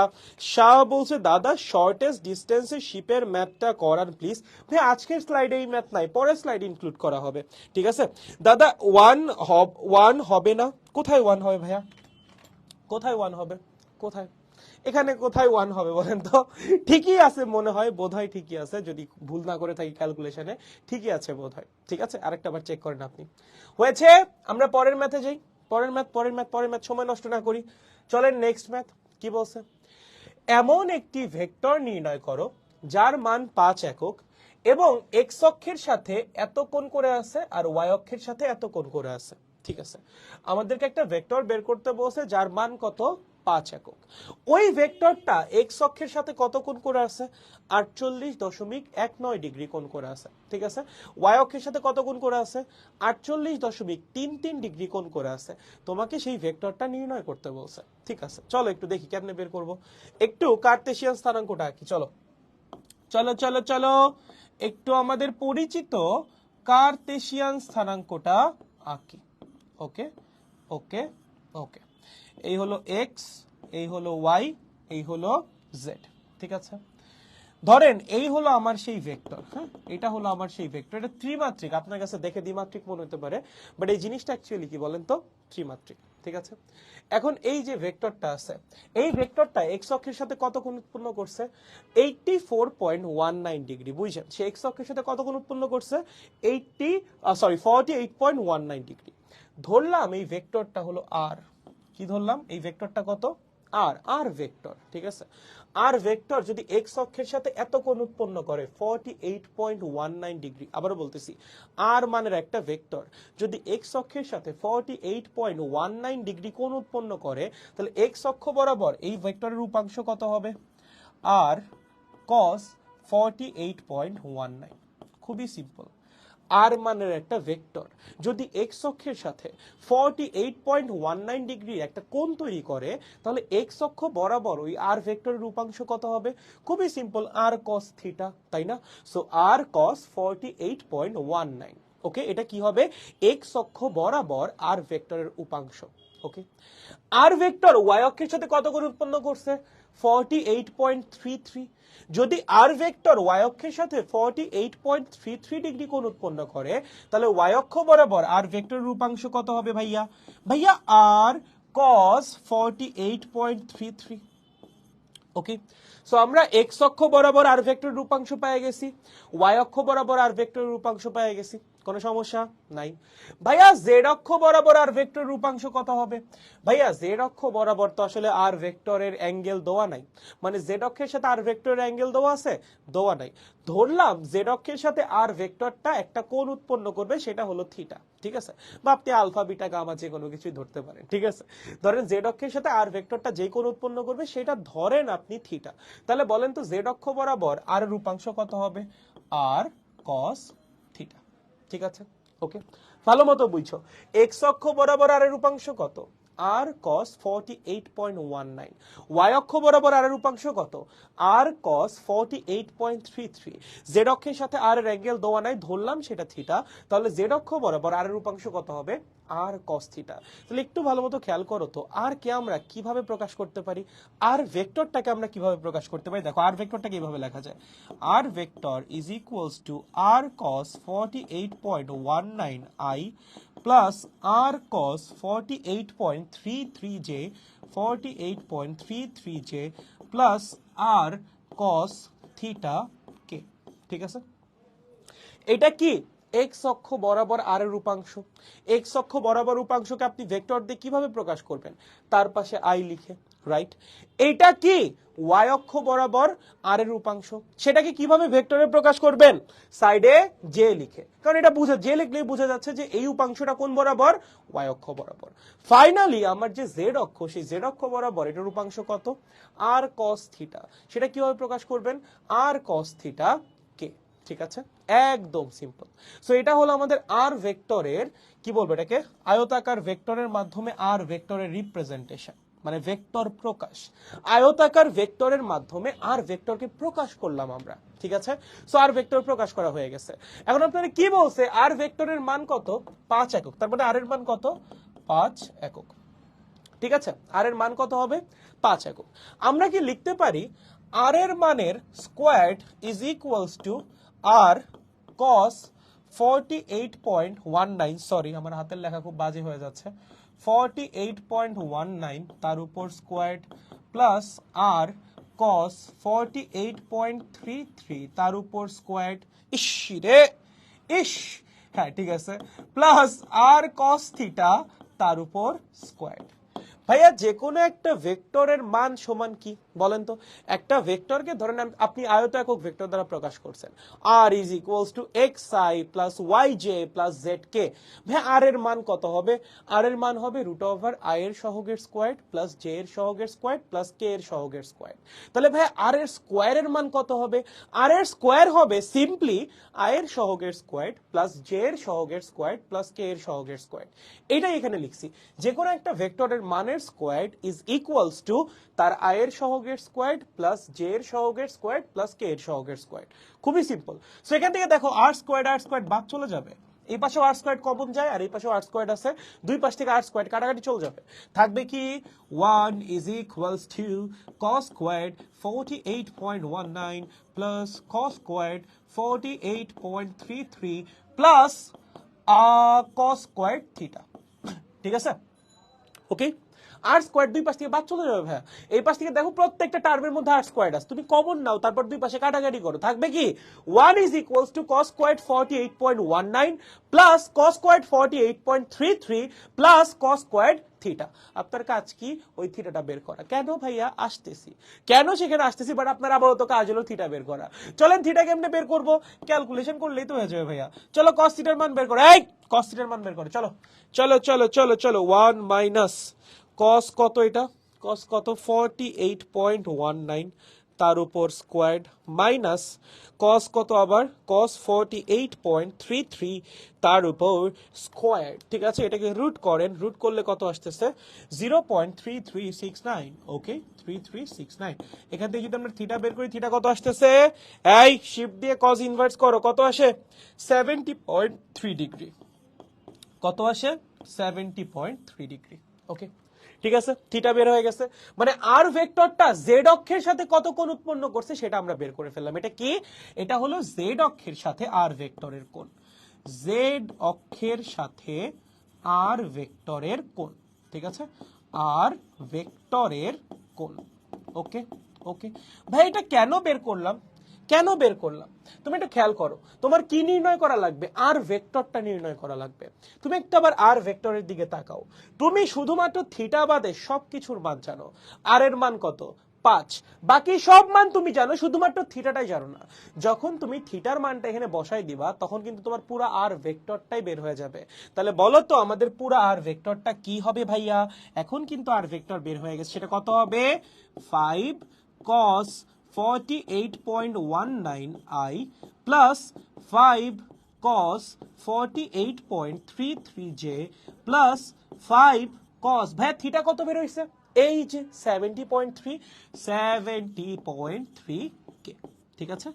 এই যে আপনার কমপ্লিট আর ভেক্টরটা বের হয়ে গেছে ভাইয়া। Tongue tongue tongue tongue tongue, solved. দেখো দেখো, বুঝছো কিনা? এই বুঝছো? দেখো দেখো দেখো দেখো দেখো দেখো, বুঝছো কিনা? হ্যাঁ, থরে ক্লাস আছে, কেন থাকবে না? অবশ্যই আছে, অবশ্যই ক্লাস আছে। এটা বুঝছো কিনা দেখো। ও মাই গড, তো ঠান্ডা লাগছে ভাই, পুরা ঠান্ডায় শেষ আমি। যাই হোক, দেখো বুঝছো কিনা। দেখেন দেখেন দেখেন ভাই, অক্ষ বরাবর উপাংশের কনসেপ্টটা আরেকবার বুঝান ভাই। যে কোনো একটা দিকের সাথে যদি ভেক্টরের অ্যাঙ্গেল দেওয়া থাকে, সেই বরাবর ভেক্টরের যে উপাংশ সেটা হবে ওই ভেক্টরের মান মাল্টিপ্লাইড বাই কস ওই অ্যাঙ্গেল। শেষ, সহজ কথা। যে কোনো একটা দিক বরাবর, ধরেন একটা দিক আছে, কোন দিক? ধরেন পূর্ব দিক, ঠিক আছে? পূর্ব দিকের সাথে আপনার একটা ভেক্টরের অ্যাঙ্গেল দিয়ে দিচ্ছে, সেটা ধরেন থিটা। তাহলে আপনাকে জিজ্ঞাসা করছে যে পূর্ব দিক বরাবর ভেক্টরের উপাংশ কত হবে? খুবই সিম্পল, ওই ভেক্টরের মান মাল্টিপ্লাইড বাই কস থিটা। যে কোনো দিক বরাবর একটা ভেক্টরের উপাংশ হবে ওই ভেক্টরের মান মাল্টিপ্লাইড বাই কস ওই ভেক্টর আর ওই দিকের মধ্যবর্তী কোণ। শেষ, আর কিছু না। দেখো ইজি, একদম ইজি। বুঝছি, ঠিক আছে, ওকে তাইবা হইছে, ঠিক আছে। সালমান রাহাত, ঠিক আছে, গুড, ইজি, ঠিক আছে। আই গেস তামিম বুঝছো, পলক বলছে ওকে, ঠিক আছে, ঠিক আছে, হয়েছে, হয়েছে এই পর্যন্ত, ঠিক আছে। তাহলে আমাদের 5 নাম্বারও সলভ। চলেন 6 নাম্বারে যাই ভাইয়া, 6 নাম্বারে যাই। ও মাই গড, 6 নাম্বারে কি বলছে ভাইয়া? চলো পড়ো। এই 6 নাম্বারে কি বলছে? আসো, কি বলছে 6 নাম্বারে? দেখেন, you are to make 4 straight line moves over a flat desert floor. ঠিক আছে, তার মানে আমাদের একটা সারফেস আছে, একটা সারফেস আছে। এটা খুব ইজি একটা ম্যাথ, জাস্ট ইংলিশে লিখছে, এটাই হলো সমস্যা, আর কিছু না। একটা সারফেস আছে, এই সারফেস বরাবর আপনি 4টা স্ট্রেট লাইন মুভ দিতে পারবেন, ঠিক আছে? মানে আপনি 4বার নড়তে পারবেন, 4বার সরল রেখায় নড়তে পারবেন। সহজ কথা, স্ট্রেট লাইন মুভ মানে কি? মানে আপনি যে মুভমেন্ট করবেন 4টা বার, 4টা বারই আপনার নড়া লাগবে একটা নির্দিষ্ট সরল রেখা বরাবর। ধরেন এই যে আমি একবার মুভ করলাম একটা সরল রেখা বরাবর, আবার একটু ডিরেকশন চেঞ্জ করে এই দিক বরাবর মুভ করলাম আরেকটা সরল রেখা বরাবর, আবার ডিরেকশন চেঞ্জ করে এই দিক বরাবর মুভ করলাম আরেকটা সরল রেখা বরাবর। দ্যাট মিন্স ও 4টা বার মুভ করতে পারবে যে পার্টিকেলটা আছে, বাট 4টা বারই তার সরল রেখা বরাবর মুভ করতে হবে, ঠিক আছে? ওকে, আপনাকে বলছে কি starting at the origin of an X Y coordinate. তার মানে আমাদের যে বস্তুটা আছে সে কোন অক্ষ বরাবর বা কোন তল বরাবর মুভ করতেছে? এক্স ওয়াই তল বরাবর। জেড অক্ষ বরাবর কিন্তু ওর কোনো মুভমেন্টই নাই, বস্তু একটা নির্দিষ্ট তলে আছে। প্রথমেই বলে দিছে যে ফ্ল্যাট ডেজার্ট ফ্লোর, ঠিক আছে? সো একটা নির্দিষ্ট তলের মধ্যে অবস্থান করতেছে বস্তু। বস্তু কিন্তু চাইলেও ওই তলের বাইরে আসতে পারবে না, এবং পরে আপনাকে ওই তলের কথা উল্লেখও করে দিছে যে বস্তু কোন তলে আছে। বস্তু এক্স ওয়াই তলে আছে, দ্যাট মিন বস্তু যে মুভ করবে কোন তলের মধ্যে মুভ করবে? এক্স ওয়াই তলের মধ্যে মুভ করবে। 4টা স্ট্রেট লাইন বরাবর যে বস্তু মুভ করবে সেই 4টা স্ট্রেট লাইন কোন তলে থাকবে? এক্স ওয়াই তলে থাকবে। তার মানে বস্তুর মুভমেন্টের যে কম্পোনেন্ট সেখানে শুধুমাত্র আই ভেক্টর আর জে ভেক্টর থাকবে, কোনো রকম কে ভেক্টর কিন্তু থাকবে না। বুঝো, বস্তু শুধুমাত্র এক্স ওয়াই তলে মুভ করতেছে। সো এই মুভ করার জন্য বস্তুর যে ভেক্টর, সরণ ভেক্টর, সেই সরণ ভেক্টরের মধ্যে কিন্তু কোনো কে এর কম্পোনেন্ট থাকবে না, কারণ জেড অক্ষ বরাবর তো বস্তুর মুভমেন্টই নাই, বস্তু মুভ করতেছে এক্স অক্ষ আর ওয়াই অক্ষ বরাবর। সো সরণ ভেক্টরের মধ্যে শুধুমাত্র আই এবং জে থাকবে, কোন রকম কে থাকবে না। এটা যেন মনে থাকে সবার, ঠিক আছে? কোন রকম কে আমাদের থাকবে না। ওকে, বুঝতে পারছি। আচ্ছা, এখন কি বলছে ভাইয়া? XY coordinate system and the ending at XY coordinates is 140 metre আর 30 মিটার। তার মানে যখন মুভ করা শেষ হইছে, মুভ করা শেষ হওয়ার পর বস্তুর এক্স অক্ষ বরাবর সরণ হইছে 140 মিটার এবং ওয়াই অক্ষ বরাবর সরণ হইছে 30 মিটার। তার মানে হলো এরকম, এই হলো আবার এক্স অক্ষ আর ওয়াই অক্ষ, ধরো কথার কথা, ঠিক আছে? এই হলো এক্স অক্ষ আর এই হলো ওয়াই অক্ষ। এখানে যেহেতু জেড অক্ষের হিসাব নাই, তো তিনটা অক্ষ আঁকার দরকার নাই। সো আমার বস্তু প্রথমে এখানে ছিল, ঠিক আছে? বস্তু প্রথমে কোথায় ছিল? এখানে ছিল, এবং বস্তু ফাইনালি এখানে গেছে। প্রথমে তো মূল বিন্দুতে ছিল, ফাইনালি যখন এখানে গিয়ে পৌঁছাইছে, দেখা গেছে তার এক্স অক্ষ বরাবর সরণ হয়েছে 140 মিটার, ওকে, এবং ওয়াই অক্ষ বরাবর সরণ হয়েছে কত? ওয়াই অক্ষ বরাবর সরণ হয়েছে 30 মিটার। এখন এই যে সরণটা হয়েছে এক্স অক্ষ বরাবর 140 মিটার আর ওয়াই অক্ষ বরাবর 30 মিটার, এইটা হয়েছে চারটা মুভমেন্টের মাধ্যমে। তার মানে চারটা সরণ ভেক্টর মিলে এই আলটিমেট সরণ ভেক্টরটা বানাইছে। যখন আমি যদি তোমাকে জিজ্ঞাসা করি এখানে বস্তুর সরণ ভেক্টর কত, বস্তুর আলটিমেট সরণ কত, এটা হলো বস্তুর আলটিমেট সরণ, সেটা কত হবে? 140i plus 30j। এটা কি বলতো? বস্তুর টোটাল সরণ ভেক্টর, ঠিক আছে? একদম শুরু থেকে শেষ পর্যন্ত যদি টোটাল সরণ ভেক্টরটা বের করি, তাহলে এইটা হলো সেটা 140i প্লাস 30j, ঠিক আছে? এখন এই যে সরণটা হইছে, এটা কি একবারে হইছে? না, চারটা স্টেপে হইছে। চারটা ইন্ডিভিজুয়াল সরণ মিলে আলটিমেটলি এই সরণটা বানাইছে। তোমাকে সেই চারটি ইন্ডিভিজুয়াল সরণের ব্যাপারে একটু কথা বলছে, দেখো কি বলছে। The X and Y component of your moves, চারটা যে তুমি মুভ দিছো বা চারটা বার যে তুমি গেছো বা চারটা বার যে তুমি নড়ছো, তার এক্স ওয়াই এর কম্পোনেন্ট গুলা কি কি? তোমার প্রথম মুভে তুমি কি করছো? দেখো, এক্স অক্ষ বরাবর 20 একক গেছো আর ওয়াই অক্ষ বরাবর 60 একক গেছো।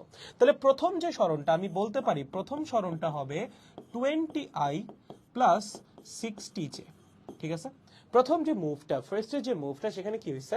এক্স অক্ষ বরাবর 20 একক যাওয়া হয়েছে এবং ওয়াই অক্ষ বরাবর 60 একক যাওয়া হয়েছে। তাহলে ফার্স্ট যে মুভমেন্টটা, সেটার সরণ ভেক্টর কত হবে? 20i plus 60j, right? ভাই সেকেন্ডটাই কি হয়েছে? দেন দেখো bx মাইনাস 70, তার মানে কি পরের বার এক্স অক্ষ বরাবর bx পরিমাণ যাওয়া হয়েছে এবং নেগেটিভ ওয়াই অক্ষ বরাবর 70 পরিমাণ যাওয়া হয়েছে।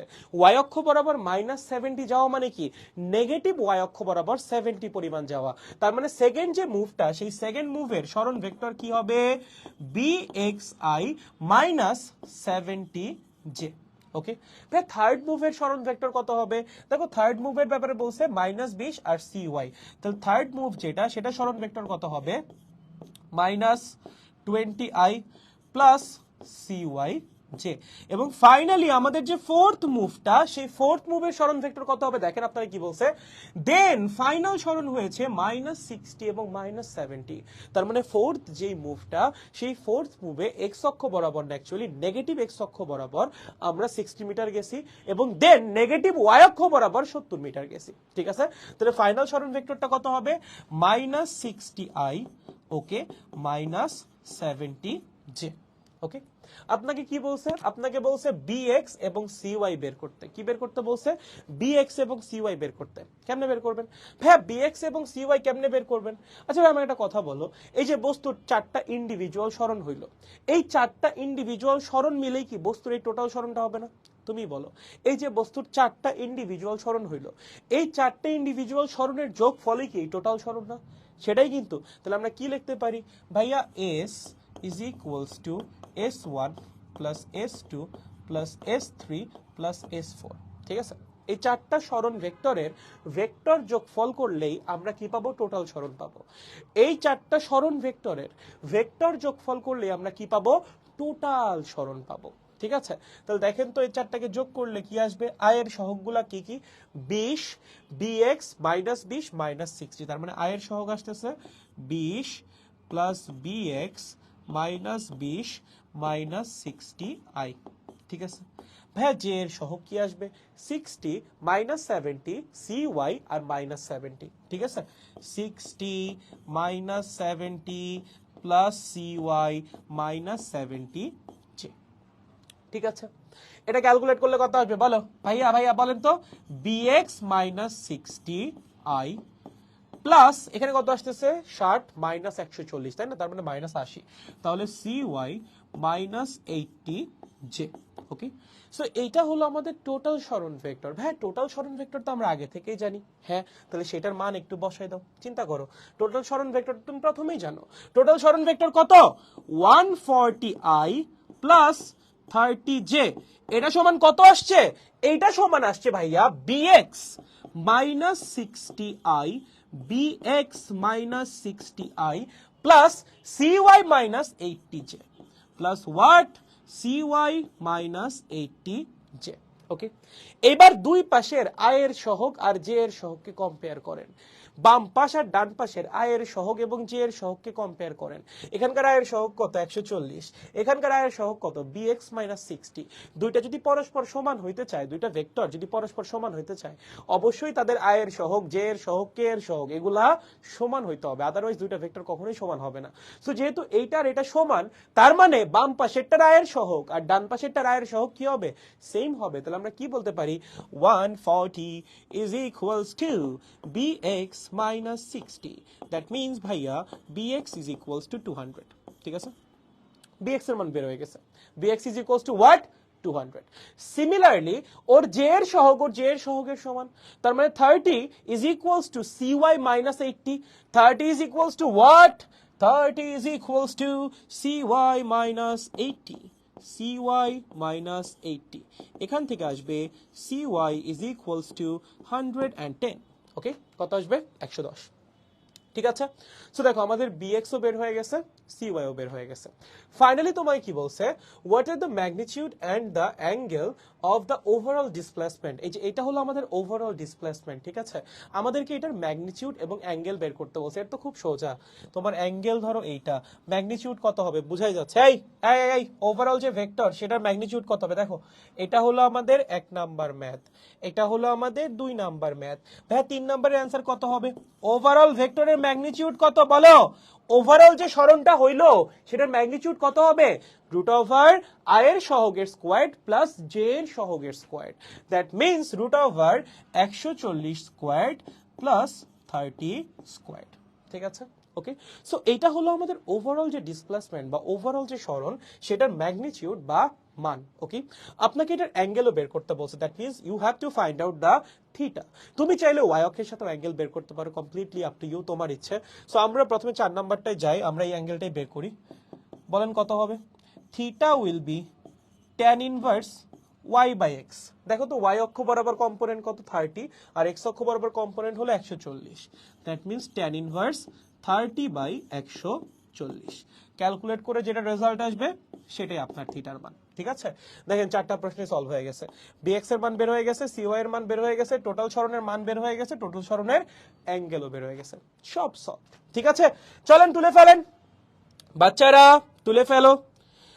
হ্যাঁ, এটা কি ইংলিশ ভার্সনের ক্লাস? না না, এটা বাংলা ভার্সনেরই ক্লাস, বাংলা ভার্সনেরই ক্লাস, ইংলিশ ভার্সনের না। যাই হোক, এগুলো তো বাংলায় বলে দেওয়া হচ্ছে। স্টিল কি তোমাদের মানে মানে বুঝতে সমস্যা হচ্ছে? আমি তো প্রত্যেকটা জিনিসই বাংলায় বলে দিচ্ছি, খুব বেশি সমস্যা হওয়ার তো কথা না। আপনার আগে সলভ করছি, এখন জিলেপি দেন। আচ্ছা, ধন্যবাদ। যাই হোক, দেখো দেখো দেখো, এই পোলাপান, বুঝছি নাকি বুঝি। তোমাদের কি পরীক্ষা টরীক্ষা চলে নাকি? কলেজে কি পরীক্ষা চলে? তার একটু পানি টানি খাই। কলেজে কি পরীক্ষা চলে? এই পোলাপান, কলেজে কি পরীক্ষা টরীক্ষা চলে নাকি? মানুষজন নাই ক্লাসে, ব্যাপার স্যাপার কি? হায় হায়, নর্মাল তো ক্লাস আর একটু মানুষজন থাকে, আজকে মানুষজনই নাই। মানুষজন গেছে কই? পরীক্ষা টরীক্ষা চলে নাকি? আমি ঘুম বাদ দিয়ে ক্লাস নিতে আসলাম আর তোমরা ক্লাসে আসার নাম গন্ধ নাই, সবাই ঘুমাচ্ছে, যার যার মতো ঘুরে বেড়াচ্ছে। ভালো জিনিস পড়াইলে তো পাওয়া যাবে না, সমস্যা নাই। জি দাদা, পরশু ফিজিক্স। আচ্ছা আচ্ছা, পরীক্ষা চলে না? পরীক্ষা চলে মোস্ট প্রবাবলি, এর জন্য প্যারা। ঠিক আছে, হ্যাঁ ভাই এক্সাম চলতেছে। হ্যাঁ দাদা, আচ্ছা বুঝতে পারছি বুঝতে পারছি। বুঝছি বুঝছি। এত প্যারা কি ভাই? ওরে ইংলিশ? হ্যাঁ, হাই হাই, কিসের ইংলিশ? এখানে তো মানে খুব বেশি কঠিন ইংলিশের কথা লেখা নেই, নর্মাল ইংলিশ, কিন্তু ইংলিশ খুব বেশি কঠিন না, একবার রিডিং পড়লে বুঝতে পারবা। ঠিক আছে, ইনফ্যাক্ট তোমাদের যে আইইউটিতে অ্যাডমিশন টেস্ট হবে, এটা মাথায় রেখো, কিন্তু তোমাদের আইইউটির অ্যাডমিশন টেস্ট কিন্তু ইংলিশে হবে। তুমি বাংলা ভার্সন হও, ইংলিশ ভার্সন হও, ইংলিশ মিডিয়াম হও, যা খুশি হও, ঠিক আছে, তোমাদের আইইউটির যে অ্যাডমিশন টেস্ট সেটা কিন্তু ইংলিশে দিতে হবে। ওকে, চলেন, সেপ্টেম্বরে এক্সাম ভাইয়া। ঠিক আছে, আচ্ছা এক্সাম চলতেছে, বুঝতে পারছি, অনেকের এক্সাম চলতেছে। আচ্ছা প্যারা নাই, চলুক এক্সাম, সমস্যা নেই। দেখেন বুঝছেন 6 নাম্বারটা? বুঝার কথা, সোজা আছে। চলেন নেক্সট। এটা কি ভাইয়া? ও আচ্ছা, চিউইং গামের ম্যাথ। ও মাই গড। চিত্রে একটা চাকা আছে, যেই চাকার নিচে, এরা আসলে আমার ব্যাচের পোলাপান, এরা এমনি পারে, বা যারা আমার ফ্রি ক্লাস দেখছো তারাও পারার কথা। যাই হোক, যারা পারেন না তারা দেখেন।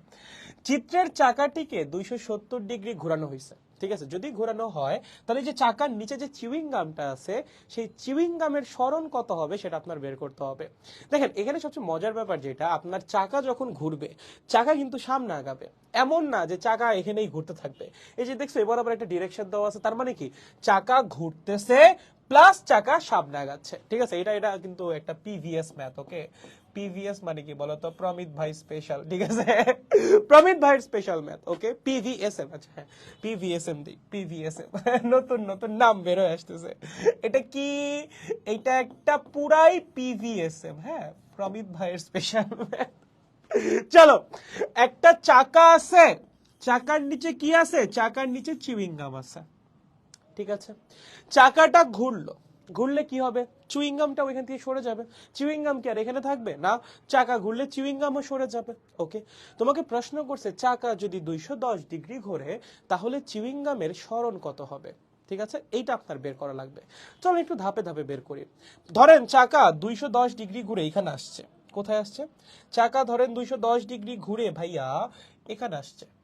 ঠিক আছে, এই যে এখানে আসছে চাকাটা 210 ডিগ্রি ঘুরে কোথায় আসছে, এই জায়গায় আসছে।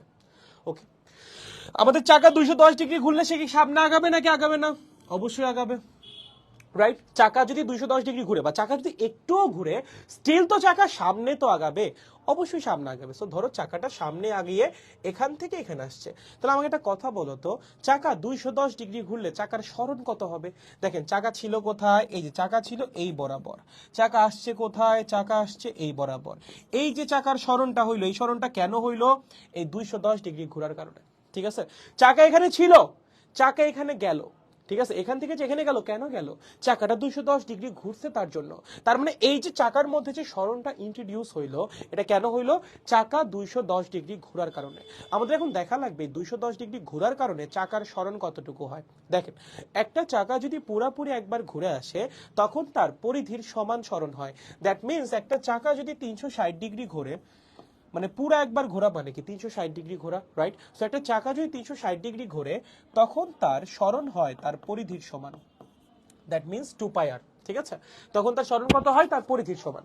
পুরো একবার ঘুরলে বা 360 ডিগ্রি ঘুরলে তার সরণ কত হবে, তার পরিধির সমান। এখন চাকা কি 360 ডিগ্রি ঘুরছে না, চাকা ঘুরছে কতটুকু, 210 ডিগ্রি ঘুরছে। তাহলে বলেন তো ভাইয়া 210 ডিগ্রি ঘুরলে চাকার সরণ কত হবে। ভাইয়া ঐকিক নিয়ম, খুবই ইজি, 210 ডিভাইডেড বাই 360। ঠিক আছে, একদম ইজি, কোনো কনফিউশন থাকার জায়গায় নেই। 360 ডিগ্রি ঘুরলে বা পুরো একবার ঘুরলে চাকার সরণ হয় 2πr। আমাদের চাকা ঘুরছে 210 ডিগ্রি, যদি 210 ডিগ্রি ঘুরে তাহলে চাকার সরণ কত হবে ভাইয়া, এই যতখানি হবে। তাহলে আমাদের চাকার সরণ কত, এই বরাবর, এই বরাবর চাকার সরণ হলো 2πr মাল্টিপ্লাইড বাই 210 বাই 360। ঠিক আছে, তাহলে যদি আমরা এখানে 30 দিয়ে কাটাকাটি করি, উপরে থাকবে 7 নিচে থাকবে 12, তাই না, তাহলে হলো 7πr ডিভাইডেড বাই 6। 2 এর সাথে আবার 12 কাটাকাটি গিয়ে 6 হবে। ঠিক আছে, তাহলে আমাদের এইটুকু সরণ কত চাকার, 7πr ডিভাইডেড বাই 6। ঠিক আছে, ওকে। এখন আরেকটা জিনিস বুঝছেন, এই হলো আপনার চাকা, তাই না, কোনটা আপনার চাকা, এই যে এইটা আপনার চাকা। দেখেন আপনার চাকার মধ্যে চিউইং গাম কোথায় আছে, এখানে আছে। আপনি নর্মাল একবার চিন্তা করেন তো, চাকা যদি ভাই কথার কথা 90 ডিগ্রি ঘুরে, চাকা যদি 90 ডিগ্রি ঘুরে এই দিক বরাবর, তাহলে চিউইং গাম এখান থেকে কোথায় আসবে, এখানে আসবে, তাই না। চাকা যদি 90 ডিগ্রি ঘুরে, এই চিউইং গামও কি করবে, 90 ডিগ্রি ঘুরবে। বা তুমি চিন্তা করো, এটা একটা সিম্পল একটা পয়েন্ট, হ্যাঁ, চাকার উপরে একটা পয়েন্ট, চাকা 90 ডিগ্রি ঘোরা মানে কি ওই পয়েন্টটাও 90 ডিগ্রি ঘোরা। সো চাকার নিচে একটা চিউইং গাম যুক্ত আছে, চাকা যদি 90 ডিগ্রি ঘোরে চিউইং গামও কি করবে, 90 ডিগ্রি ঘুরবে। চাকা যদি 180 ডিগ্রি ঘোরে, চিউইং গামও কি করবে, 180 ডিগ্রি ঘুরবে। এবং ফাইনালি চাকা যদি 210 ডিগ্রি ঘোরে, তার মানে 180 ডিগ্রির পর আরো এক্সট্রা 30 ডিগ্রি ঘোরে, তাহলে আমাদের চিউইং গামও কি করবে, 210 ডিগ্রি ঘুরবে। ঠিক আছে, চিউইং গামও কি করবে, 210 ডিগ্রি ঘুরবে।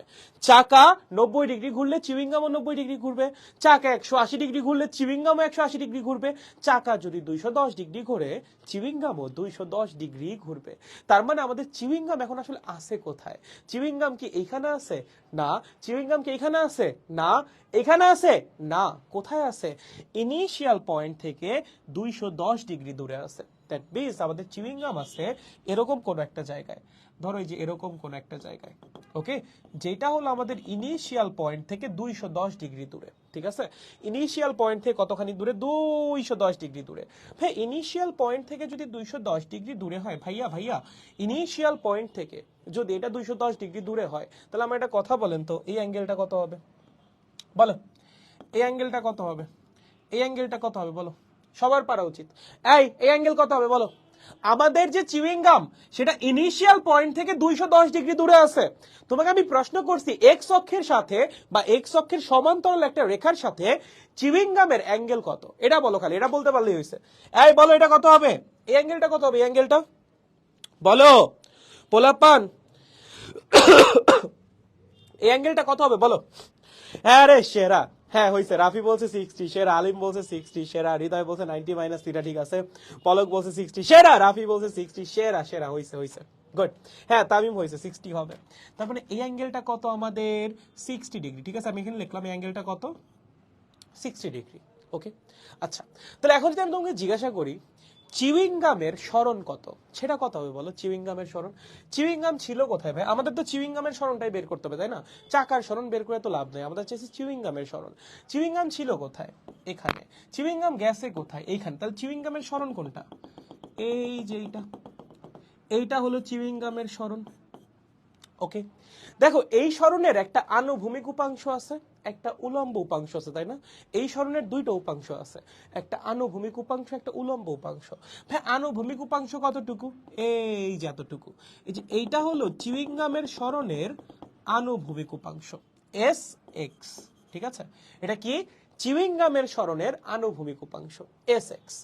এইটা হলো চিউইং গামের সরণের উলম্ব উপাংশ, এস ওয়াই। ওকে, সো আমরা আমাদের যেটা বের করতে হবে সেটা হলো এস এক্স বের করতে হবে এবং এস ওয়াই বের করতে হবে। এই দুটো বের করলেই ম্যাথ সলভ, ঠিক আছে? চিউইং গামের সরণের আনুভূমিক উপাংশ বের করতে হবে এবং চিউইং গামের সরণের উলম্ব উপাংশ বের করতে হবে। এই দুইটা বের করলেই আমাদের ম্যাথ কি বলেন তো? সলভ। এখন আপনার কাছে প্রথমে মনে হবে যে ভাইয়া চিউইং গামের সরণের আনুভূমিক উপাংশ তো দেওয়াই আছে, এই যে এটা বের করছি ভাইয়া। না, এইটা কিন্তু চিউইং গামের সরণের আনুভূমিক উপাংশ না, এইটা 210 ডিগ্রি ঘোরার কারণে চাকার সরণ। আপনি খেয়াল করেন চিউইং গামের সরণের যে আনুভূমিক উপাংশ সেইটা হবে এইটুকু প্লাস এইটুকু। খেয়াল করছো? চিউইং গামের সরণের যে আনুভূমিক উপাংশ এটা কি হবে? এতটুকু প্লাস এক্সট্রা এতটুকু, এক্সট্রা এতটুকু আপনার বের করতে হবে। এই যে এক্সট্রা এতটুকু এটা আপনার কি করতে হবে? বের করতে হবে, ঠিক আছে? কথা বুঝছেন? চিউইং গামের আনুভূমিক সরণ কত হবে? এই যে এইটা প্লাস এক্সট্রা এতটুকু, এখান থেকে এই পর্যন্ত না চিউইং গামের আনুভূমিক সরণ, তাহলে এইটা প্লাস এতটুকু, ঠিক আছে? এখন ভাই এতটুকুর মান কত হবে? দেখো খুবই ইজি, যে এইটা কি একটা সমকোণী ত্রিভুজ, ঠিক আছে? এইটার দৈর্ঘ্য কত? এটার দৈর্ঘ্য ব্যাসার্ধের সমান, বুঝাই যাচ্ছে। এই যে হলুদ দাগটা, এই হলুদ দাগটার দৈর্ঘ্য কত? এই গোলকের বা চাকার ব্যাসার্ধের সমান। এই অ্যাঙ্গেলটা কত? 60 ডিগ্রি। তাহলে আর এর এই উপাংশটা কত হবে? এই যে এটা কি আর এর এই বরাবর উপাংশ, এটা কত হবে? আর cos 60। ভাইয়া কত হবে? আর cos 60, ঠিক আছে? খুব ইজি। এটা কি আপনার আর, এই অ্যাঙ্গেলটা কত? 90 ডিগ্রি। এই অ্যাঙ্গেলটা কত? 60 ডিগ্রি। তাহলে বলেন তো, আপনি অতিভুজ জানেন, ভূমি কত হবে? অতিভুজ জানেন আপনি, অতিভুজের মান কত? আর। ভূমির মান কত হবে? আর cos থিটা বা আর cos 60 ডিগ্রি, যেহেতু থিটার মান এখানে 60 ডিগ্রি। বুঝতে পারছেন? তাহলে এই ভ্যালুটা কত হবে? আর cos 60। আর এর মান কত? 10। 10 cos 60, cos 60 এর ভ্যালু কত? Half, that means 5 metre. ঠিক আছে? কত? 5 মিটার। ওকে, তাহলে ভাইয়া আমাদের যে চিউইং গাম, সেই চিউইং গামের টোটাল আনুভূমিক সরণ কত?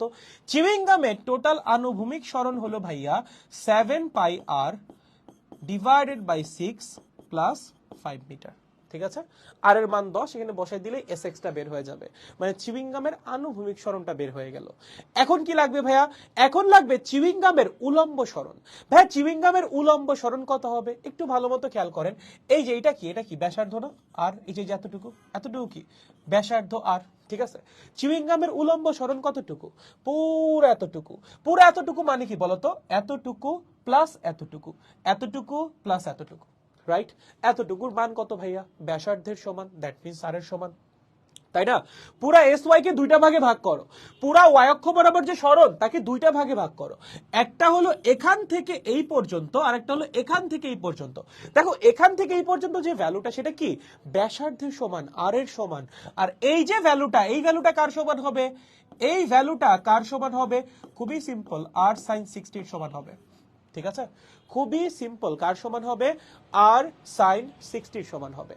আপনার অতিভুজ দেওয়া আছে, অ্যাঙ্গেল দেওয়া আছে, লম্ব বের করা লাগবে, কত হবে? আর সাইন 60 ভাই, কনফিউশনের কিছুই নাই। তাহলে বলেন তো আমার এস ওয়াই কত হবে? ওয়াই অক্ষ বরাবর টোটাল সরণ কত হবে? প্রথমে গিয়েছে আর মিটার, তারপর গিয়েছে আরো এক্সট্রা আর সাইন 60 মিটার। তাহলে টোটাল সরণ কত হবে? আর প্লাস আর সাইন 60, এটা হলো ওয়াই অক্ষ বরাবর টোটাল সরণ আপনার চিউইংগামের। ঠিক আছে, এই যে আর প্লাস আর সাইন 60 দুইটা মিলে ওয়াই অক্ষ বরাবর চিউইংগামের টোটাল সরণ। ঠিক আছে, তাহলে আর এর মান কত? 10 প্লাস 10 সাইন 60, সাইন 60 এর মান হলো √3/2, দ্যাট মিন্স 5√3। ঠিক আছে, সো দেখেন আপনি এস এক্স জানেন, এস ওয়াই জানেন, তাহলে টোটাল সরণ কত হবে? খুবই ইজি, টোটাল সরণ হবে √এস X squared plus S Y squared. এবং সরণের অ্যাঙ্গেল যদি এক্স অক্ষে থিটা হয়, তাহলে থিটা হবে tan inverse S Y divided by S X. ঠিক আছে, tan inverse S Y divided by what? S X. দেখো বুঝছো কিনা? দেখো দেখো দেখো, এই বুঝছো কিনা? দেখো দেখো দেখো দেখো দেখো দেখো দেখো দেখো, বোঝার কথা, একদম সোজা, একদম সোজা, মোটেও কঠিন না, একটু ভালো মতো চিন্তা করলেই পারা যায়। ঠিক আছে, এগুলো কিন্তু মোটেও অনেক বেশি কঠিন না, জাস্ট আপনি একটু চিন্তা করা লাগবে, একটু ঠান্ডা মাথায় চিন্তা করেন, এগুলো আপনি এমনিই পারবেন, আমার দেখাও দেওয়া লাগবে না আপনাকে, আপনি এমনিই পারবেন এগুলো। ঠিক আছে, হ্যাঁ রাফি বলছে বুঝছি দাদা, ঠিক আছে রাফি সেরা।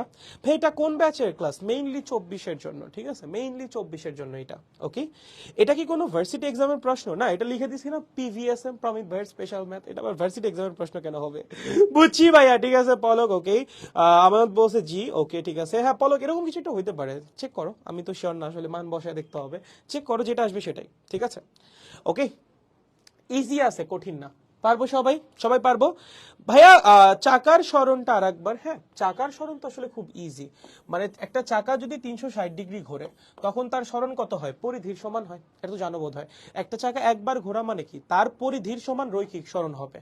ঠিক আছে, সো একবার ঘোরা মানে 360 ডিগ্রি ঘোরা, সো 360 ডিগ্রি ঘুরলে তার পরিধির সমান রৈখিক সরণ হচ্ছে, মানে সামনের দিকে সরণ হচ্ছে, যেই দিকে সে ঘুরতেছে। ওকে, এখন চাকা তো ঘুরছে 210 ডিগ্রি, সো আমরা এটাই বের করলাম ঐকিক নিয়ম দিয়ে, যে 210 ডিগ্রি যদি ঘোরে তাহলে চাকা সামনের দিকে কতটুকু আগাবে। ঠিক আছে, এটাই চাকার সরণ বা চাকার রৈখিক সরণ সামনের দিকে। ঠিক আছে, বুঝতে পারছি, very good. Next math, next next next, চলেন নেক্সট ম্যাথ।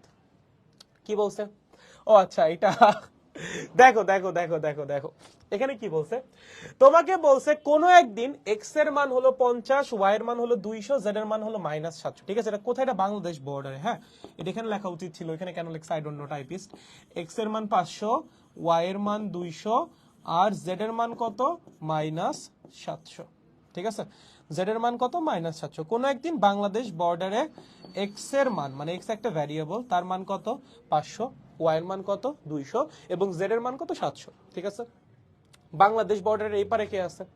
এই পারে আছে ওই যে পঞ্চগড় টঞ্চগড়। ঠিক আছে, মানে পঞ্চগড় ওই পাশে, সরি পঞ্চগড় বলতেছি, ওই পাশে কি আছে? ওই যে কাঞ্চনজঙ্ঘা, বা আরো ওই পাশে আরো পাহাড় টাহাড় আছে, ঠান্ডা বরফওয়ালা পাহাড়। সো সেই পাহাড়গুলো থেকে কি হচ্ছে বলেন তো? সেই পাহাড়গুলো থেকে ঠান্ডা বাতাস আসতেছে।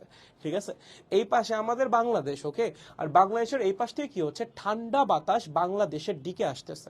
ওকে, আপনাকে বলছে সেই ঠান্ডা বাতাসের যে ফাংশন, সেটা হলো X squared Y I plus 3ZYJ plus Z squared X K.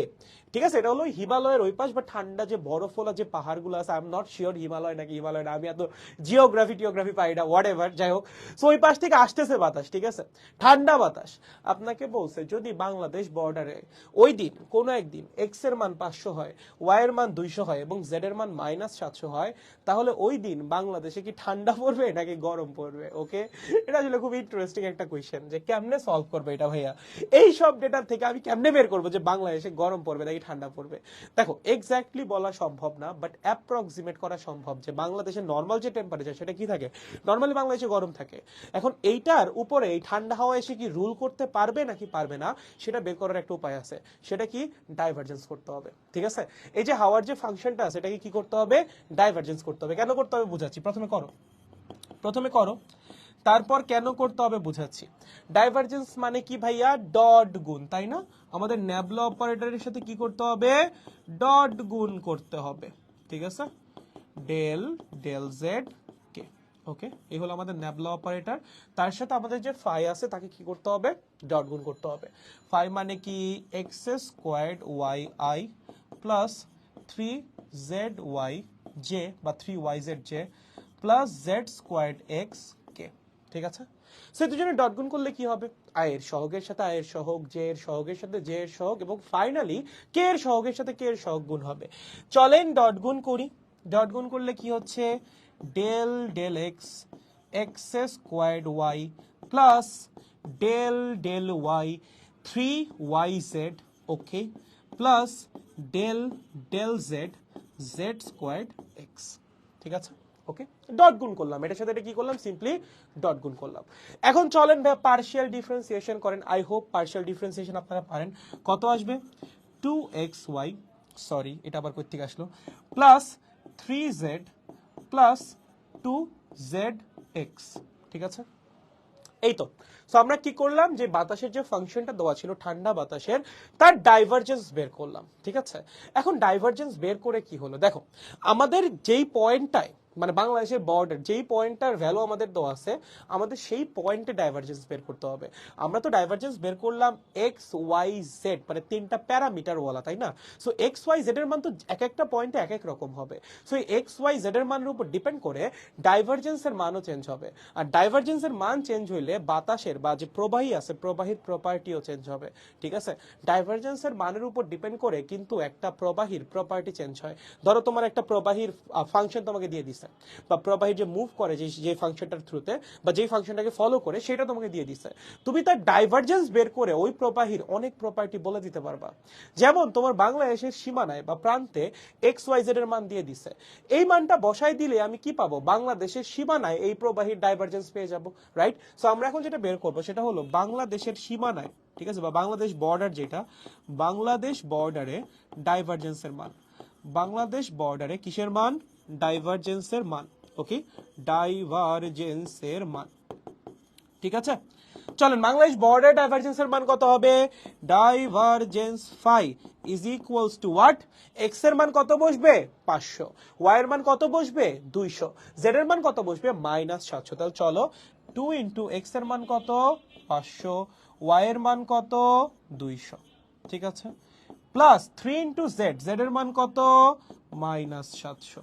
ঠিক আছে, plus 2 into Z x, Z এর মান কত -700, এক্স এর মান কত 500। ঠিক আছে, চলেন ক্যালকুলেট করেন। ভাইয়া একটু ক্যালকুলেট করো তো কত আসে, এত বড় বড় সংখ্যা কেন ভাই, 2 -2100, হ্যাঁ কি হলো, 2 ইন্টু 500 ইন্টু 200, ঠিক আছে না, হ্যাঁ 500 ইন্টু 200, ঠিক আছে, মাইনাস হলো 2100। ঠিক আছে, আর এখানে হলো কত, -700 ইন্টু 1000। ঠিক আছে, কত আসছে, -502100। ঠিক আছে, দেখো মান কত আসছে এটা আসলে ম্যাটার করে না, ম্যাটার করে যেই পয়েন্টে আপনি ডাইভারজেন্সটা বের করলেন ওই পয়েন্টে কি ডাইভারজেন্স পজিটিভ আসতেছে নাকি নেগেটিভ আসতেছে নাকি জিরো আসতেছে, এটা হলো সবচেয়ে বেশি ম্যাটার করে। দেখো আমাদের বাংলাদেশ বর্ডারে ডাইভারজেন্স কি আসছে, নেগেটিভ আসছে। বাংলাদেশ বর্ডারে ডাইভারজেন্স কি আসছে, নেগেটিভ আসছে। ভাই ডাইভারজেন্স নেগেটিভ মানে কি, একটা স্থানের বা একটা পয়েন্টে ডাইভারজেন্স নেগেটিভ মানে কি, মানে ওইখানে যতখানি ফ্লাক্স প্রবেশ করবে তার চেয়ে কম পরিমাণ ফ্লাক্স ওইখান থেকে বের হবে। ঠিক আছে, খুবই ইজি, যতখানি ফ্লাক্স ওই জায়গায় প্রবেশ করতেছে তার চেয়ে কম পরিমাণ ফ্লাক্স ওইখান দিয়ে নির্গত হচ্ছে। দ্যাট মিনস ধরো এই একটা পয়েন্ট, যেই পয়েন্টের ডাইভারজেন্স নেগেটিভ, সো এখানে এন্টারিং ফ্লাক্স যদি এরকম হয়, এরকম এরকম বিভিন্ন জায়গা থেকে যদি ফ্লাক্স আসে, এক্সিটিং ফ্লাক্স হবে এরকম। ঠিক আছে, মানে সহজ কথা, এন্টারিং ফ্লাক্সের চেয়ে এক্সিটিং ফ্লাক্সের মান যদি কম হয় তখন আমরা কি বলবো যে হ্যাঁ এই পয়েন্টের বা এই স্থানের ডাইভারজেন্স নেগেটিভ। এখন ফ্লাক্স যে কোনো কিছুই হইতে পারে, যে কোনো কিছুর লাইক যে লাইন যেটা আর কি, বা কি বলে যেটাকে কি বলবো গতিপথ যেটা, সেটাকে আমরা ফ্লাক্স বলতে পারি। সো এই ক্ষেত্রে বাতাসের যে গতিপথ বা বাতাসের কণাগুলো যে মুভ করতেছে যেই বরাবর, সেগুলোকে আমরা কি বলবো, ফ্লাক্স বলবো। দ্যাট মিনস এখান থেকে আমরা কি বলতে পারি, বাংলাদেশের বর্ডারে যেই পরিমাণ ঠান্ডা বাতাস এসে ঢুকতেছে, মানে এই পাশ দিয়ে যে পরিমাণ ঠান্ডা বাতাস আসতেছে তার চেয়ে তুলনামূলক কম বাতাস বাংলাদেশের ভিতরে ঢুকতেছে। ঠিক আছে, মানে এন্টারিং ফ্লাক্সের চেয়ে এক্সিটিং ফ্লাক্সটা কম। দ্যাট মিনস এই পাশ থেকে যে পরিমাণ ঠান্ডা বাতাস আসতেছে সেই পরিমাণ ঠান্ডা বাতাস এইদিকে প্রবেশ করতে পারতেছে না। সো যতটা ঠান্ডা পড়বে বলে আমাদের মনে হবে ততটা ঠান্ডা কিন্তু পড়বে না। ঠিক আছে, মানে এটা তো এক্সাক্ট রেজাল্ট বলা সম্ভব না, মানে জাস্ট একটা অ্যাপ্রক্সিমেশন দিব আমরা আর কি। ঠিক আছে, এই পাশ দিয়ে ঠান্ডা বাতাস আসতেছিল বাংলাদেশের বর্ডারে, ডাইভারজেন্স কি নেগেটিভ। ডাইভারজেন্স নেগেটিভ মানে কি, মানে হলো এই পাশ থেকে আগত যে ফ্লাক্স তার চেয়ে এই পাশ থেকে নির্গত ফ্লাক্সের পরিমাণ হবে কম। দ্যাট মিনস এই পাশ থেকে যতখানি ঠান্ডা বাতাস আসবে তার তুলনায় এই পাশে কম পরিমাণ ঠান্ডা বাতাস প্রবেশ করবে, তার মানে বাংলাদেশে ঠান্ডা পড়বে না। ঠিক আছে, আমরা কি বলতে পারি, বাংলাদেশে কি পড়বে, গরমই পড়বে বলা যায়। ঠিক আছে, এটা আবারও বলছি, এটা জাস্ট একটা অ্যাপ্রক্সিমেশন, ওকে, আর কিছুই না। ওকে, গরম পড়বে। ঠিক আছে, কারণ যে পরিমাণ ঠান্ডা বাতাস আসতেছে সেই পরিমাণ ঠান্ডা বাতাস বাংলাদেশের ভিতরে ঢুকতে পারতেছে না। ঠিক আছে, দেখো দেখো বুঝছো কিনা। হ্যাঁ, এটা আমাদের একাডেমিক ক্লাসে করাইছিলেন। হ্যাঁ হ্যাঁ, 24-এর একাডেমিক ক্লাসে করাইছিলাম। যাই হোক, হ্যাঁ হ্যাঁ, থরে করাইছিলাম। যাই হোক, দেখো বুঝছো কিনা, বুঝছো না, সোজা আছে, সোজা সোজা জিনিসপাতি, এ তোমরা এমনি পারবা, চোখের দেখাই পাইরা যাবা। ঠিক আছে, একদম সহজ জিনিসপাতি। দেখো দেখো দেখো, বুঝছো নাকি বুঝো নাই, দেখো দেখো দেখো দেখো, বুঝছো নাকি বুঝো নাই। পোলাপান দেখেন, একটু তাড়াতাড়ি বলতে হবে, অনেক সময় হয়ে গেছে, আরো একটা ম্যাথ সলভ করা বাকি আছে আমার, আবার 10টা থেকে আর একটা ক্লাস নেওয়া লাগবে। ঠিক আছে, বুঝছি, ওকে ঠিক আছে। বাকিদের কি অবস্থা? জি ভাইয়া, ওকে ঠিক আছে ঠিক আছে ঠিক আছে, হইছে। তাহলে আমরা আজকে আমাদের লাস্ট ম্যাচে চলে যাই। ভাই পজিটিভ হলে কি হবে, এন্টারিং ফ্লাক্সের চেয়ে এক্সিটিং ফ্লাক্সের পরিমাণ বেশি হবে। দ্যাট মিনস যতখানি আমার আসতেছে তার চেয়ে বেশি পরিমাণ প্রবাহী বের হচ্ছে। তাহলে বাংলাদেশ বর্ডারে তখন যতখানি ঠান্ডা বাতাস আসবে তার চেয়ে বেশি পরিমাণ ঠান্ডা বাতাস বাংলাদেশের ভিতরে ঢুকবে। মানে কোনো একটা জায়গায় মানে তোমার ডাইভারজেন্স যদি পজিটিভ হয় তার মানে কি, ওই জায়গাটার ভিতরে আসলে ফ্লাক্স প্রডিউস হচ্ছে। ঠিক আছে, আর কোনো একটা জায়গায় যদি ডাইভারজেন্স নেগেটিভ হয় তার মানে ওই জায়গাটায় ফ্লাক্স অ্যাবজর্ব হচ্ছে। ঠিক আছে, সো এখানে যদি আমার ডাইভারজেন্স পজিটিভ আসতো তাহলে অবশ্যই এই পাশ থেকে নির্গত হওয়ার সময় ঠান্ডা বাতাস আরো বেশি হইতো। ঠিক আছে, সো তখন এখানে কি হইতো, আলটিমেটলি আমাদের ঠান্ডা পড়ে যেত। ওকে, দেখেন বুঝছি ভাইয়া, ক্লাসে লেট করলে হরতাল করবো। আচ্ছা, ক্লাসে একটু লেট হবে, কিচ্ছু করার নাই, একটু লেট হবে, কারণ এখন অলরেডি 11টা বা 9:40 বেজে গেছে। বোর্ডে তো কাটা তার দেওয়া, তাহলে আস্তাগফিরুল্লাহ, কি প্রশ্ন ভাই, কাটা তার দেওয়া। এই দেখো, এখন আমরা আমাদের প্রথম ম্যাথটা করব, চলো। প্রথম ম্যাথ আসো। প্রথম ম্যাথ, এই যে আমাদের প্রথম ম্যাথ। ঠিক আছে, আমাদের একদম 8 নাম্বার পর্যন্ত ওদিকে চলে গেছি, এখন আমরা আমাদের প্রথম ম্যাথে আসি। ওকে, প্রথম ম্যাথটা একটু বুঝাই আগে। ঠিক আছে, আবার বল, এটা কি আবার ছোট্ট ব্রেক মেক লাগবে নাকি? ব্রেক দিব না এখন। ঠিক আছে, মাথা যদি আউলাও থাকে সমস্যা নাই, চলো আমার সাথে 30 সেকেন্ড একটু হাঁটাহাঁটি করো, দেখবো মাথা ঠিক হয়ে যাবে। চলো সবাই সবাই আমার সাথে 30 সেকেন্ড হাঁটো, চলো 30 সেকেন্ড হাঁটো, আর একটু করে পেপসি খাও সবাই, চলো চলো বাচ্চারা। কথা বলে না, 30 সেকেন্ড হেঁটে আগে মাথা ঠান্ডা করো, তারপরেই ম্যাথটা করবো আমরা। ঠিক আছে, চলো। ভেরি নাইস, চলো। মুখ আটকায় না কেন ভাই? হ্যাঁ ঠিক আছে, ওকে। দেখো, পিঁপড়া যখন হাঁটে, পিঁপড়া কি করে বলতো, এক ধরনের ওই যে রাসায়নিক পদার্থ না, এনজাইম আছে না, সেটা নিঃসরণ করতে করতে যায়। কেন? যেন অন্য পিঁপড়া আসার সময় ওইটার স্মেল পেয়ে ওকে ফলো করতে পারে। ঠিক আছে, দেখো পিঁপড়া সবসময় লাইন দিয়ে হাঁটে, একটা লাইন মেনটেন করে হাঁটে। কিভাবে হাঁটে? ওই যে পিঁপড়া যখন হাঁটে সে এক ধরনের রাসায়নিক পদার্থ নিঃসরণ করে, অপর পিঁপড়াগুলা সেই রাসায়নিককে ফলো করে বা রাসায়নিক পদার্থটাকে ফলো করে। সো আলটিমেটলি ওই পিঁপড়াটাকেই ফলো করা হয়ে যায়। ঠিক আছে, এখানেও এই একই কথাই বলছে যে পিঁপড়ার যে হাঁটার যে রাস্তা, অনেকগুলা রাস্তা আছে, এবং এই রাস্তাগুলা দিয়ে পিঁপড়া কি করছে, রাসায়নিক পদার্থ ছড়াইতে ছড়াইতে গেছে। এখানে রাসায়নিক পদার্থ ছড়ানো আছে, এখানেও আছে, এখানেও, সব রাস্তা দিয়ে কি আছে, রাসায়নিক পদার্থ ছড়ানো আছে। এখন একটা পিঁপড়া যে কোনো একটা জায়গা দিয়ে প্রবেশ করলেই সে কিন্তু তার ডেস্টিনেশন খুঁজে পাবে। দেখো যে এটা হলো পিঁপড়ার ডেস্টিনেশন, আলটিমেট ডেস্টিনেশন। ঠিক আছে, এই জায়গাটায় পিঁপড়া পৌঁছাইতে চায়। এই যে এটা হলো পিঁপড়ার বাসা বা পিঁপড়ার ডেস্টিনেশন। ওকে, যে কোনো একটা রাস্তা দিয়ে পিঁপড়ার ঢুকতে হবে, ঢুকে এই বাসায় পৌঁছাইতে হবে। ঠিক আছে, ধরো পিঁপড়া এখান দিয়ে ঢুকলো, কথার কথা এখান দিয়ে ঢুকলো, তাহলে এখান দিয়ে ঢুকলে পিঁপড়া এইভাবে আসবে, এইভাবে আসবে, এইভাবে আসবে, এভাবে আসবে, এভাবে আসবে, এভাবে আসবে, বাসায় চলে আসবে। মানে সহজ কথা, এই প্রত্যেকটা লাইন বরাবর রাসায়নিক ছড়ানো আছে। যে কোনো একটা লাইন ফলো করে পিঁপড়ার কি করতে হবে, বাসায় ব্যাক করতে হবে। এখন তোমাকে বলছে এই যে প্রত্যেকটা লাইন, এগুলোর মধ্যবর্তী কোণ হলো 60 ডিগ্রি। দ্যাট মিন্স এই অ্যাঙ্গেল 60 ডিগ্রি, এই অ্যাঙ্গেল 60 ডিগ্রি, এই অ্যাঙ্গেল 60 ডিগ্রি, এইটা 60 ডিগ্রি, এইটা 60, এইটা 60, এইটা 60, এইটা প্রত্যেকটা অ্যাঙ্গেল 60 ডিগ্রি। ঠিক আছে, প্রত্যেকটা এখানে এই যে যতগুলো অ্যাঙ্গেল আছে দুইটা রেখার মধ্যবর্তী কোণ, এগুলো সব কি বলতো, সব 60 ডিগ্রি। ঠিক আছে, সব কি, সব 60 ডিগ্রি। ওকে, ঠিক আছে, এগুলো আপনাকে বলছে। বাট এখানে আপনার উপর একটা কন্ডিশন অ্যাপ্লাই করছে।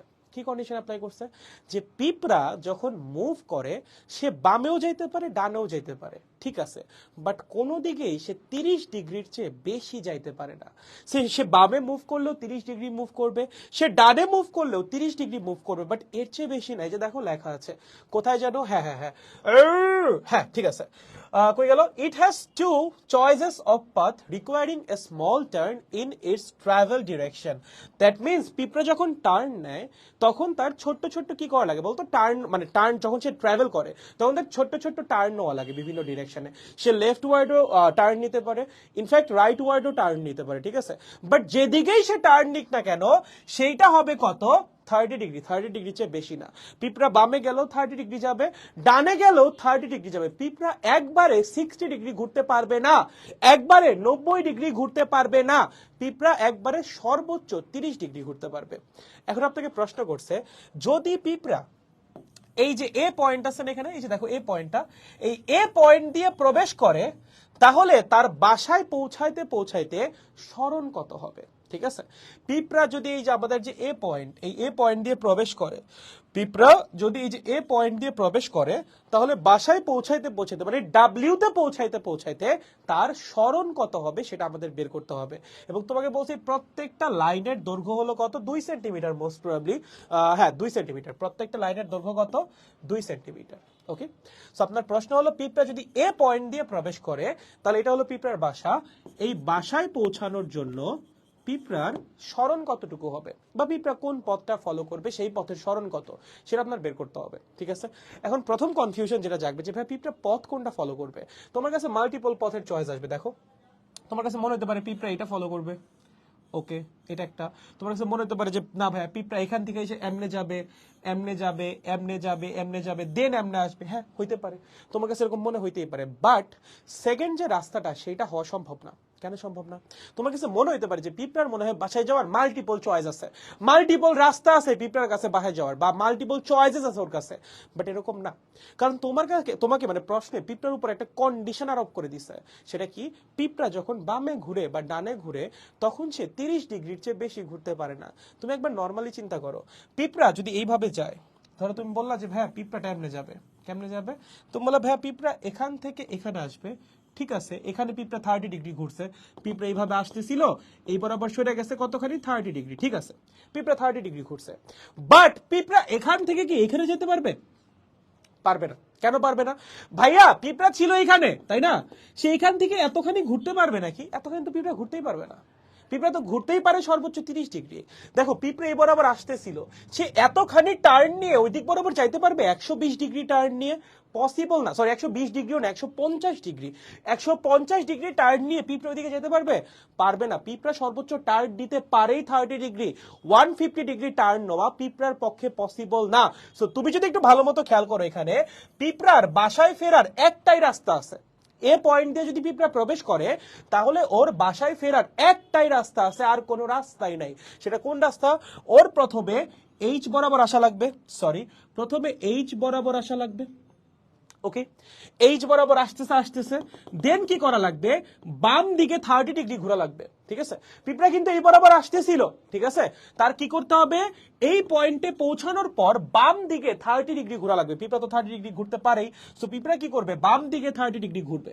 ঘুরলো, এখন পিঁপড়া এই দিক বরাবর আসতেছিল, এখন আবার তার কি করতে হবে, ডান দিকে 30 ডিগ্রি ঘোরা লাগবে। দ্যাট মিন্স এই যে এই অ্যাঙ্গেলটা হবে 30 ডিগ্রি, তার কি করতে হবে, এই দিকে ডান দিক বরাবর বা অ্যান্টি ক্লকওয়াইজ, সরি এটা ছিল অ্যান্টি ক্লকওয়াইজ, তার এখন ক্লকওয়াইজ, যেটা ক্লকওয়াইজ 30 ডিগ্রি ঘোরা লাগবে। কথাটা বলে বুঝে রে, একবারে বেশি পেঁচাই ফেলছি। প্রথমে পিঁপড়া, সরি ও মাই গড, আমার ভয়ঙ্কর ঠান্ডা লাগছে তো। দেখো এই পয়েন্ট থেকে আসতেছিল এইচ বরাবর 2 সেন্টিমিটার আসছে, তারপর পিঁপড়া কি হয়েছে, ঘড়ির কাঁটার বিপরীত দিকে বা বাম দিকে বা অ্যান্টি ক্লকওয়াইজ 30 ডিগ্রি ঘুরছে, ঘুরে সেই রাস্তাটায় আসছে, এভাবেও আসতেছিল। তারপর যখন সে এখানে পৌঁছাবে, তারপর কি হবে, সে আবার টার্ন নিবে। কোন দিকে টার্ন নিবে, ক্লকওয়াইজ টার্ন নিবে বা ডান দিকে টার্ন নিবে।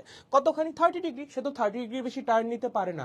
30 ডিগ্রির বেশি টার্ন নিলে তো পিঁপড়া ওইদিকেও যেতে পারতো, বাট ওইদিকে তো যেতে পারবে না। কেন, কারণ পিঁপড়া সর্বোচ্চ টার্ন নিতেই পারে 30 ডিগ্রি। সো পিঁপড়া এই রাস্তা থেকে ঘুরে আবার এই রাস্তায় আসবে। তাহলে পিঁপড়া এখন কোন দিকে আছে, পিঁপড়া মহাশয় এখন আছেন এই দিকে। দেখেন আসতেছে আসতেছে, আবার কি হবে বলেন তো, এইখানে পৌঁছানোর পর আবার 30 ডিগ্রি ঘুরবে। ঠিক আছে, আবার দেখো ক্লকওয়াইজ 30 ডিগ্রি ঘুরে গেছে, এবং এই ক্লকওয়াইজ আবার 30 ডিগ্রি ঘোরার কারণে পিঁপড়া আলটিমেটলি তার ডেস্টিনেশনে পৌঁছায় যাবে। ওকে, ঠিক আছে, পিঁপড়া আলটিমেটলি কি হবে, তার ডেস্টিনেশনে পৌঁছে যাবে। সো এ পয়েন্ট থেকে পিঁপড়ার বাসায় ব্যাক করার রাস্তা একটাই, সেটা কোন রাস্তা, HIVW। দেখো HIVW, এই রাস্তাতেই পিঁপড়ার কি করতে হবে, বাসায় ব্যাক করতে হবে। আদার মানে যে কন্ডিশন কুয়েশনে দেওয়া আছে, এই কন্ডিশন ফলো করতে হইলে পিঁপড়ার এই রাস্তাতেই বাসায় ব্যাক করতে হবে। এই রাস্তা ছাড়া অন্য রাস্তায় পিঁপড়া বাসায় ব্যাক করতে পারবে না। ওকে, তাহলে দেখেন তো পিঁপড়ার বাসায় ব্যাক করার রাস্তাটা কেমন হচ্ছে প্রথম ম্যাথের ক্ষেত্রে। প্রথম ম্যাথের ক্ষেত্রে পিঁপড়ার বাসায় ব্যাক করার রাস্তাটা কেমন হচ্ছে, এইটা হলো এ পয়েন্ট। ঠিক আছে, এ পয়েন্ট থেকে পিঁপড়াটা কি করছে, প্রথমে 2 সেন্টিমিটার আসছে। কতখানি আসছে, 2 সেন্টিমিটার আসছে। এই যে প্রথমে 2 সেন্টিমিটার আসছে, তারপর কি হয়েছে, 30 ডিগ্রি ঘুরে আরো 2 সেন্টিমিটার আসছে। দেখো এখান থেকে এই যে অ্যাঙ্গেলটা, এই অ্যাঙ্গেলটা হলো 30 ডিগ্রি, এখানে যেটা তৈরি হবে, ঘুরে কি হয়েছে, আরো 2 সেন্টিমিটার আসছে। বাজে হয়েছে একটু আঁকা, হ্যাঁ, আরো 2 সেন্টিমিটার আসছে। কতখানি ঘুরে, 30 ডিগ্রি ঘুরে। এই অ্যাঙ্গেলটা কত, 30 ডিগ্রি। ওকে, দেন দেখো ভাই আবার কি হয়েছে, পিঁপড়া আবার ঘুরছে, কিন্তু এবার কোন দিক ঘুরছে, এবার ঘুরছে ক্লকওয়াইজ। যে দেখো প্রথমে 30 ডিগ্রি ঘুরলো, ঘুরে দিকে আসতেছিল, দেন 2 সেন্টিমিটার আসার পর আবার উল্টা দিকে 30 ডিগ্রি ঘুরছে। তাহলে এখন সে কি হবে, পিঁপড়া আবার 30 ডিগ্রি ঘুরবে, কোন দিক বরাবর, এই দিক বরাবর। পিঁপড়া যাচ্ছিল কোন দিকে ভাইয়া, ভাইয়া পিঁপড়া সুন্দর মতো এই দিকে যাচ্ছিল, কিন্তু হঠাৎ করে পিঁপড়া কি করলো, পিঁপড়া আবার 30 ডিগ্রি ঘুরে গেল, কোন দিক বরাবর ভাইয়া, এই দিক বরাবর। এই অ্যাঙ্গেলটা কত, 30 ডিগ্রি। ঠিক আছে, ওকে, কতখানি আসলো ভাইয়া, ঘুরে ঘুরে এসে আসলো ভাইয়া মাত্র 2 সেন্টিমিটার, আগের মতোই। তারপর কি হবে ভাইয়া, ভাইয়া পিঁপড়া আবার 30 ডিগ্রি ঘুরবে। দেখো এই যে এখানে পৌঁছানোর পর কি হবে, পিঁপড়া আবার 30 ডিগ্রি ঘুরবে। ঠিক আছে, এই যে এখানে পৌঁছানোর পর পিঁপড়া কি হবে, আবার 30 ডিগ্রি ঘুরবে, আবার 30 ডিগ্রি ঘুরে কতখানি আসবে, 2 সেন্টিমিটার আসবে, এবং তারপর সে ফাইনালি কি করবে, বাসায় ব্যাক করবে। তাহলে পিঁপড়া যদি আবার 30 ডিগ্রি ঘুরে, তাহলে জিনিসটা কেমন হচ্ছে, দেখেন পিঁপড়া আসার কথা ছিল এইদিকে, বাট আমাদের পিঁপড়া মহাশয় কি করেছে, আমাদের পিঁপড়া মহাশয় এই দিক বরাবর আবার কি হয়েছে, 30 ডিগ্রি ঘুরে গেছে। ওকে, এবং 30 ডিগ্রি ঘুরে সে আবারও 2 সেন্টিমিটার আসছে, এবং ফাইনালি সে কি করছে, বাসায় ব্যাক করছে। ওকে, সো পিঁপড়ার যাত্রা শুরু হয়েছিল এইখান থেকে, এইভাবে এইভাবে এইভাবে এইভাবে পিঁপড়াটা বাসায় এসে পৌঁছাইছে। এখন তোমার কি করা লাগবে, পিঁপড়ার যে সরণ ভেক্টরটা সেটা বের করা লাগবে। হ্যাঁ, এই পিঁপড়া যে এই পথ থেকে যে বাসায় এসে পৌঁছাইলো, তার সরণ ভেক্টর কত, এটা বের করা লাগবে। তার জন্য দেখো তোমাকে একটু অক্ষ টক্ষ দিয়ে দিছে, তোমাকে বলছে এটা হলো ওয়াই অক্ষ, এটা হলো এক্স অক্ষ। ঠিক আছে, সো আমরা রেফারেন্স হিসাবে যদি এটাকে ওয়াই অক্ষ ধরি এবং এইটাকে এক্স অক্ষ ধরি, তুমি একটু খেয়াল করো তো পিঁপড়ার সরণ কোনটা, তুমি একটু খেয়াল করো পিঁপড়ার সরণ কোনটা। পিঁপড়া শুরুতে ছিল কোথায়, পিঁপড়া শুরুতে ছিল ভাইয়া এখানে, রাইট, আমি ধরলাম একটু এই পাশে, এখানে পিঁপড়া আসছে কোথায়, এখানে। তাহলে পিঁপড়ার সরণ দেখো একদম সোজাসুজি, খেয়াল করছো, পিঁপড়ার সরণ একদম সোজাসুজি কোন অক্ষ বরাবর, ওয়াই অক্ষ বরাবর। দ্যাট মিন্স এক্স অক্ষ বরাবর পিঁপড়ার কোনো সরণই হয় নাই।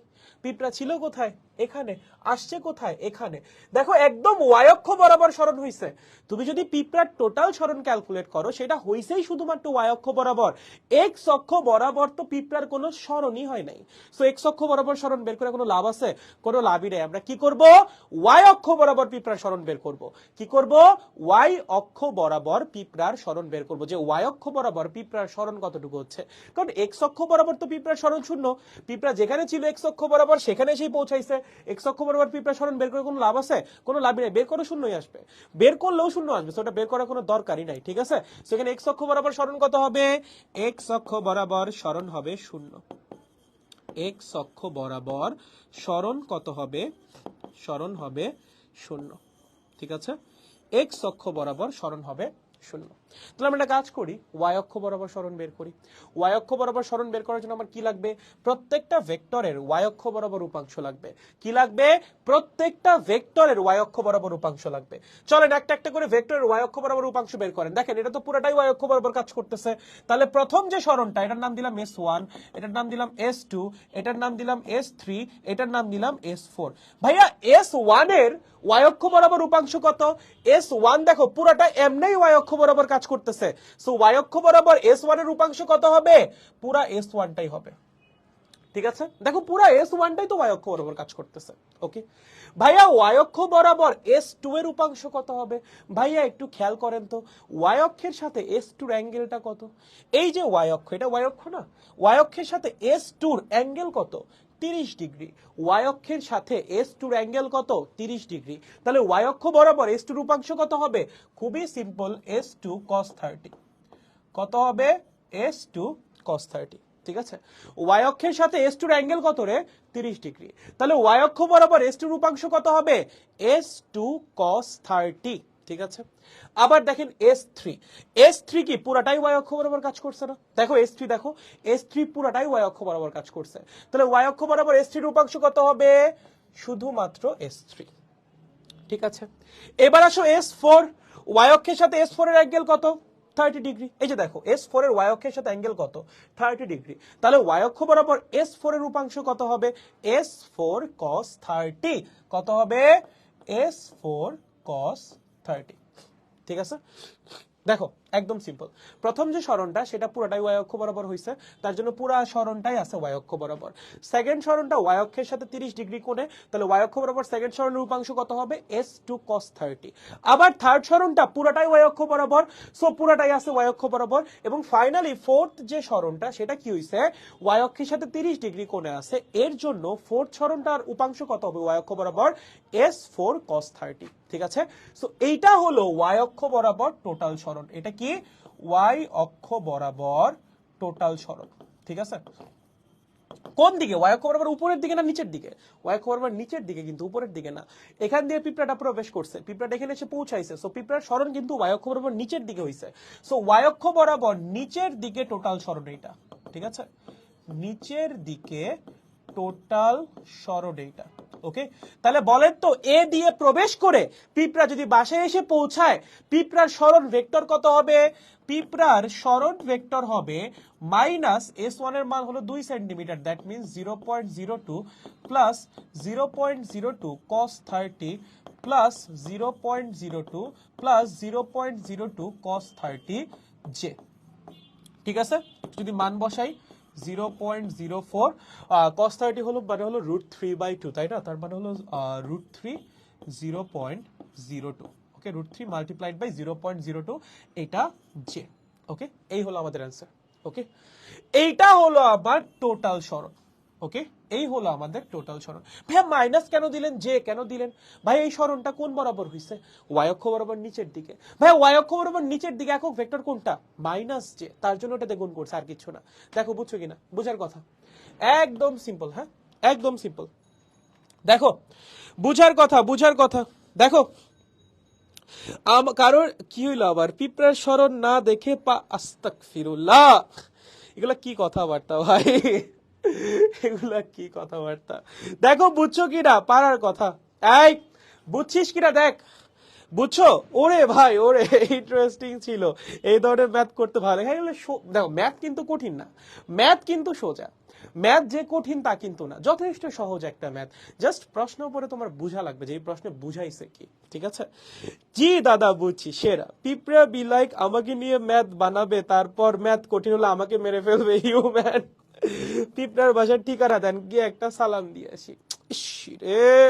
ক্লিয়ার দাদা, বাট অ্যান্ট নিয়ে এত বড় ম্যাথ? হ্যাঁ এইটাই ইগনোর। ভাইয়া ওয়াই দিলেন কেন? ভাইয়া ওয়াই কোথায় ওয়াই দিলাম? কোথায় কোথায় ওয়াই দিলাম, কোথায় কোথায় ওয়াই দিছি, আমি কোথাও ওয়াই লিখছি, আচ্ছা এই যে এটা এটা এটা। তুমি একটা জিনিস খেয়াল করো তো, পিঁপড়া শুরুতে ছিল কই? এখানে।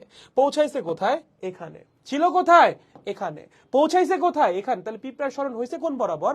ওয়াই অক্ষ বরাবর। এর জন্য আর কিছু না, ঠিক আছে? দেখো, হ্যাঁ আরে ভাই কেমিস্ট্রি ক্লাস করে আসলাম, এখন এসে কি দেখতে চাচ্ছ? প্যারা নাই, যাই দেখেন প্যারা নাই। দেখেন শুনেন, সো এটা যদি বুঝেন, আমার মনে হয় না 2 নাম্বারটা আমার করাও দেওয়া লাগবে। 2 নাম্বারটা আপনারা বাসায় একটু চেষ্টা করবেন। হ্যাঁ, 2 নাম্বারটা আমি বলে দিই। দেখো একই ম্যাথ, একই ম্যাথ। এখানে যেমন সরণটা 1 অক্ষ বরাবর হইছে, ওইখানে সরণটা 2 অক্ষ বরাবর হবে। দেখো 2 নম্বরে বলছে যে পিঁপড়াটা কি করছে? বি বরাবর প্রবেশ করছে। ওকে, কোন দিক দিয়ে প্রবেশ করছে? যে বি দিয়ে প্রবেশ করছে। ওকে, তার পৌঁছাইতে হবে কোথায়? এখানে। সো আপনার কাজ হলো কোন রাস্তাটা দিয়ে পিঁপড়া যাবে সেটা বের করা এবং সেই রাস্তায় সরণ বের করা। শেষ। দেখো এটা কিন্তু খুব ইজি, বুঝাই যায়। পিঁপড়া প্রথমে এখানে আসবে, তারপর এখানে আসবে, তারপর এখানে আসবে, তারপর এখানে আসবে, সরি এখানে আসবে এবং ফাইনালি এখানে আসবে। ভাইয়া এখান থেকে এখানে কেন আসবে না? কারণ এখান থেকে এখানে আসার জন্য পিঁপড়া 90 ডিগ্রি ঘুরে যাওয়া লাগবে। পিঁপড়া 90 ডিগ্রি ঘুরতে পারে না, পিঁপড়া ঘুরতে পারে 30 ডিগ্রি। সো এই রাস্তায় পিঁপড়া কিভাবে প্রবেশ করবে?